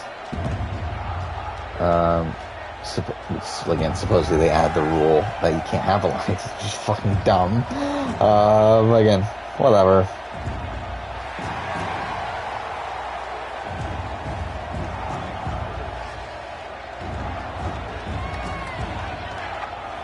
Carja faithful, rejoice! Our years in shadow are over. Fuck, this scene is like way longer than I remembered. I really did not remember this like continuing to go on and on. And when it does, the false Sun King will be dead, and Holy Meridian. By the way, I did find it funny that the channel started off like on a really bad note to start the year. Where I came out of yesterday -6 in subscribers. Mind you, I feel like there definitely had to have been like a YouTube purging of channels. Because like it feels very weird that I lost 6 subscribers over the course of yesterday. And like today I like gained back like that number plus some, so it's like I don't know what the fuck happened there. But I do find it funny that I literally started the year like right off the gate losing subscribers. Yeah, and the Africa video didn't perform that well, which I didn't expect it to, but that was something. CPM took a massive dive, but again, pretty much what you expect. I mean, too fair, actually, it took a dive. Like, my CPM's been going down for a while. So my CPM's been like ridiculously high throughout like all of October, November, and most of December. And then at the tail end of the month, like after Christmas, it started to go downhill, which is like, again, typical. Because obviously CPM is very high for the holiday season. But then after Christmas, like it started to go down slightly. And like on New Year's Eve, it dropped by like $3. So like that was a pretty big drop. And then dropped again by another $1 coming into New Year's. So it's pretty low right now. But I mean, like it's low, but it's also still higher than what it's still almost double what it was last year at the same point. So like it's still fine. Okay, so we need to make it crash into these, right? Maybe I could use some strength against it. Like obviously, like this is like the money I was like living off of, then that'd be a lot more of an issue. Another hit, and that pillar. Considering it's just like extra money, then it's like it's fine.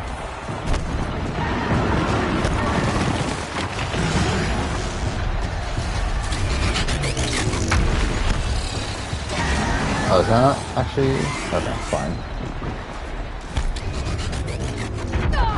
Oh, fuck off!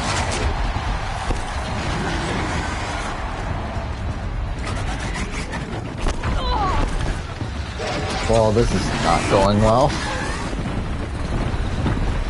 I should try luring the behemoth into the pillars.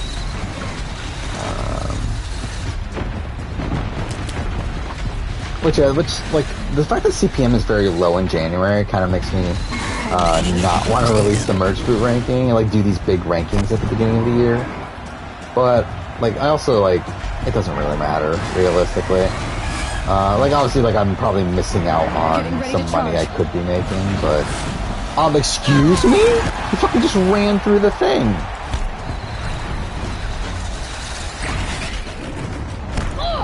Whatever. He's going to charge. Okay. There we go. Yeah, like, and like, something like the final juror ranking, which I did last year, like, that's a video that, like, continues to do well after the video came out. Like, obviously, like, it got a lot of views when it came out, but, like, to be honest, it didn't perform that well in the first, like, month that it came out. So, like, I don't think it matters that much in the grand scheme of things. Outside of probably losing out on, like, the initial money from it, but it's like, whatever. Now you're just a big, dumb target. Come and get it! Yeah, I was surprised, actually. I was looking at my most viewed videos. By the way, this is something I haven't talked about. My season ranking passed 100,000 views, so that's something. Which is my most viewed video. Okay, insane that, like, my most viewed video still has less views than the total amount of subscribers that Peridian has, but whatever. Oh, I'm an idiot. I'm supposed to be hitting it now, aren't I? Okay.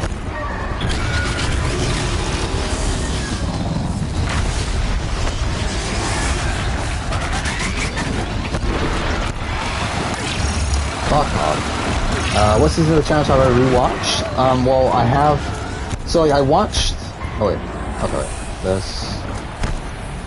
So, like, in the current rewatch I'm doing, So I watched 1 through 9 for the first time, and I've watched 10 through 17 now on the rewatch, and even before this, I'd already rewatched, Invasion. But I'll probably rewatch it again in, this process. But yeah, I'm probably going to start the Ruins tomorrow, which will be interesting. Those components on the sides of his head, they've got something to do with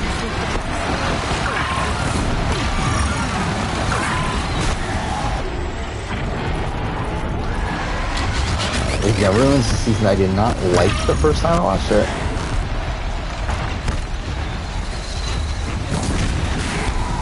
But it does have some, like, really notable ones, especially from, like, early on.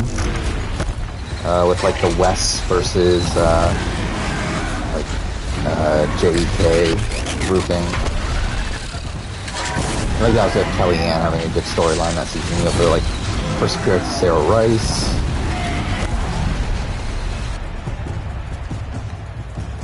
So it'll be interesting.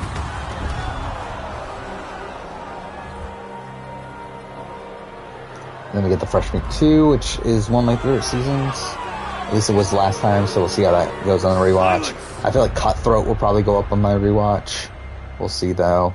Then we got and we're really, like, I'm about to get to, like, the really good stretch of seasons, in my eyes. Like, I'm talking about, like, 19 through 26 is kind of like the prime of the challenge to me. So, about to get to that, so that should be fun. And then we'll get to some bad seasons after that, but it should be fine. I'm also going to watch Spring Break Challenge along the way, so that's something. And then I'll probably watch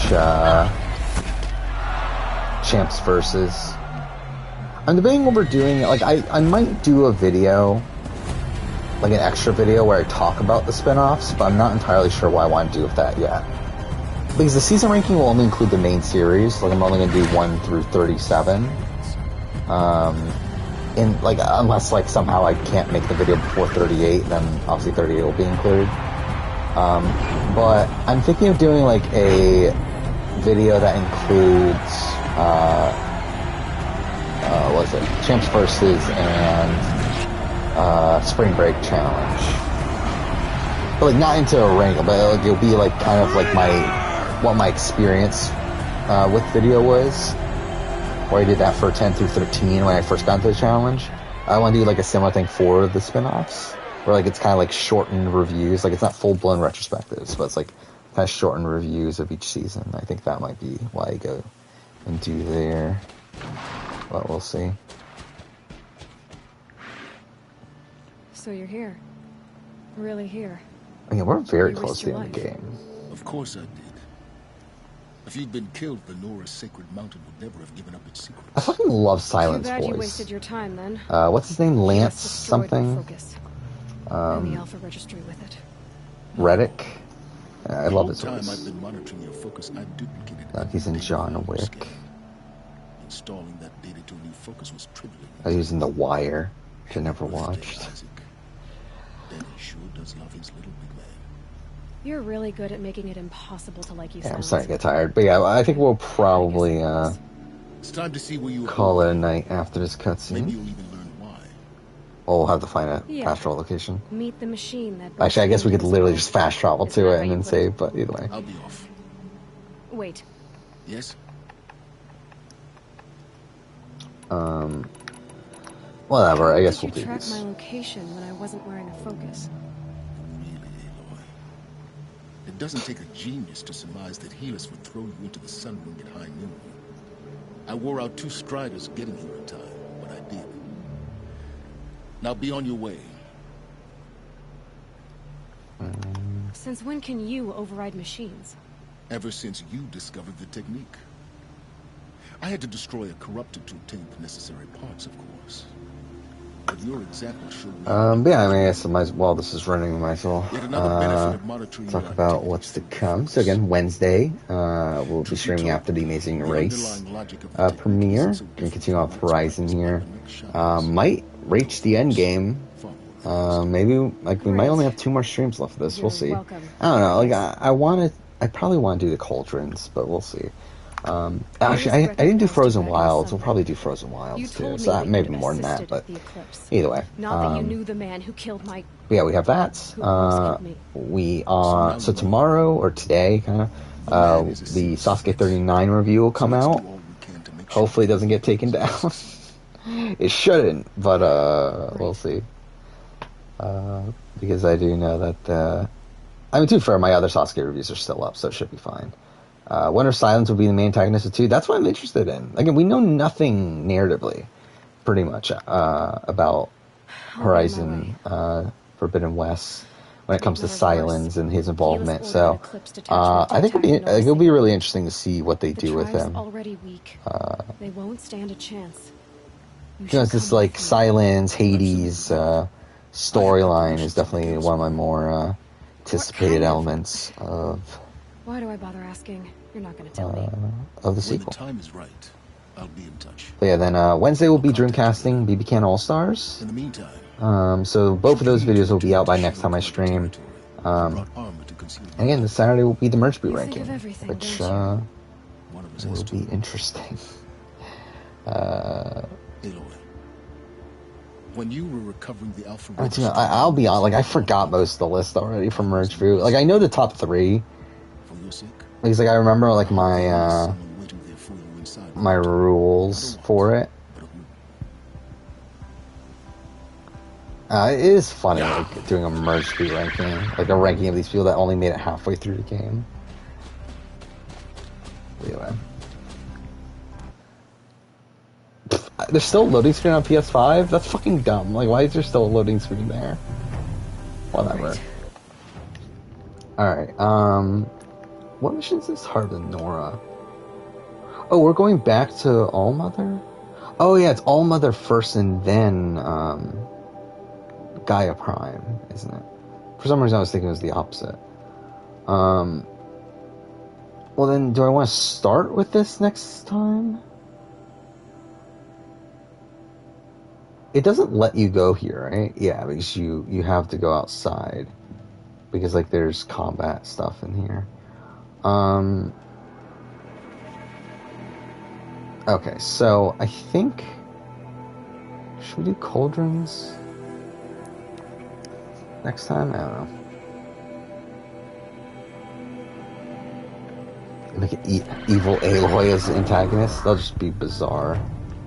Are you fucking serious? They really spawned me right in front of an enemy? Whatever.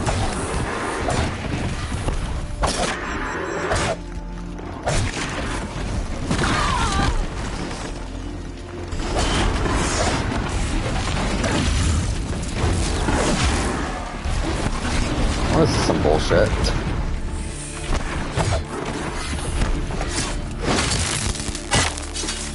Well, that's something. Wait, who's... Okay, there we go. Alright, gotta save here. Alright, there we go. You know, ride chicken in 2.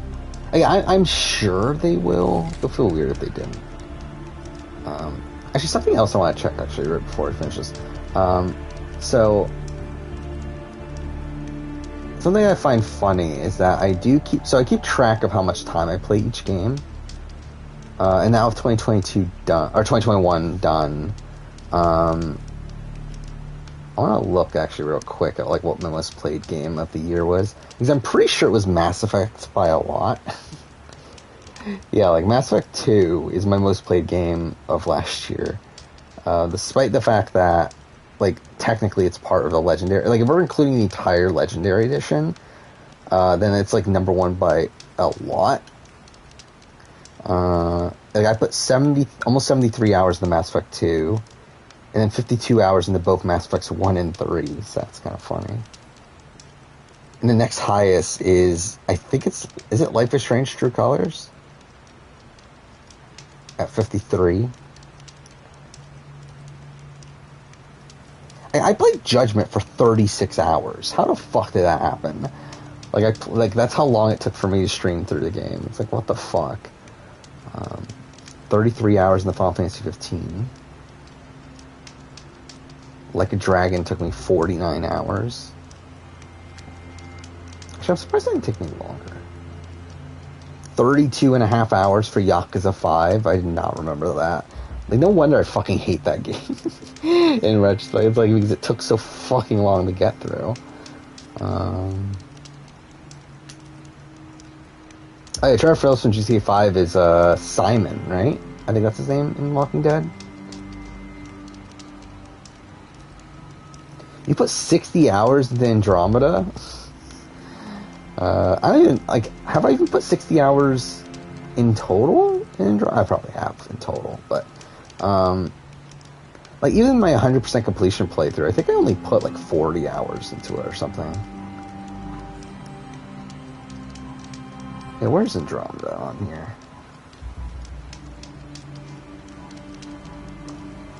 Yeah, I put 70 hours into Andromeda.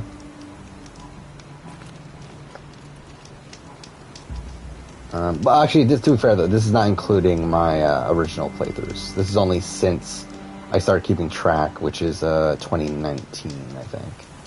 Or is it 2018? Yeah, 2018. So, like, that doesn't include my first couple playthroughs, but still. But yeah, either way. So yeah, we'll just call it a night here. Again, it's already past 3 o'clock in the morning. You never made it past the ice planet. Again, like, to me, like, I always felt like I always liked the side content of Andromeda more than the main stuff. Even though, like, the side content does get repetitive after a while, especially when it comes to the planets. Like, it's a lot of just doing the same stuff over and over again. I don't know, I've always enjoyed it. And, like, I think I think a lot of the characters get more notable moments from the side content than the main story, where, like, a lot of the characters really don't get much to do.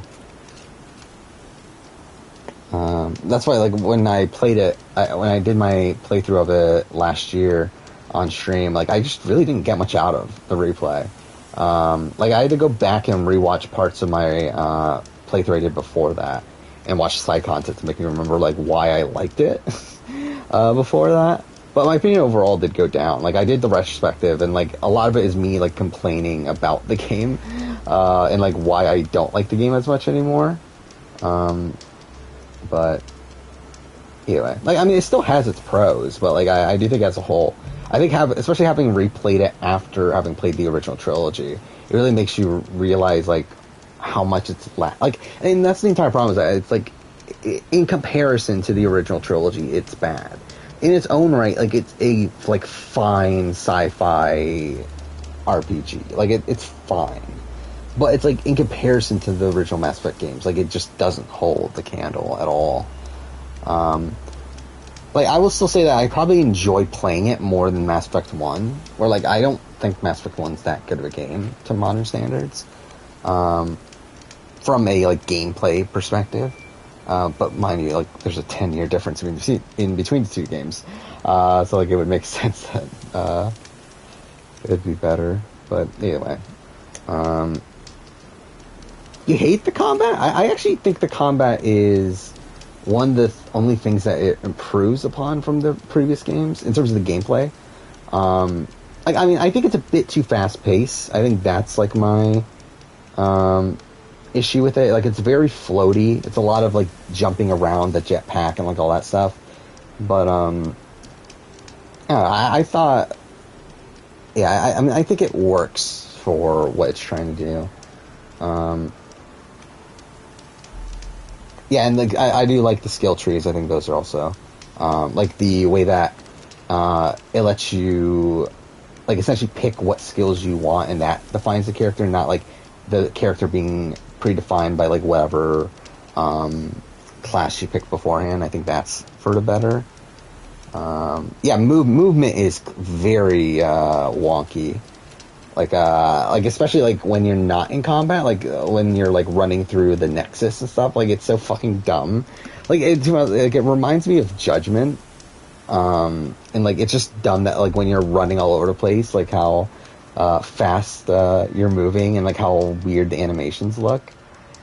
But, even, like, in combat also, again, like, it's very, like, fast-paced. Like, the character's moving, like, way quicker than they should, I feel like. But either way. So, yeah, we'll call it a night. We're 3.5 hours in here. Didn't even think I would get this long.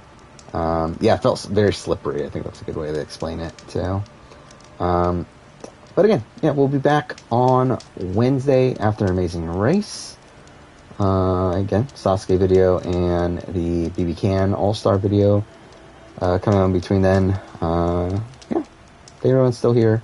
And see you guys next time.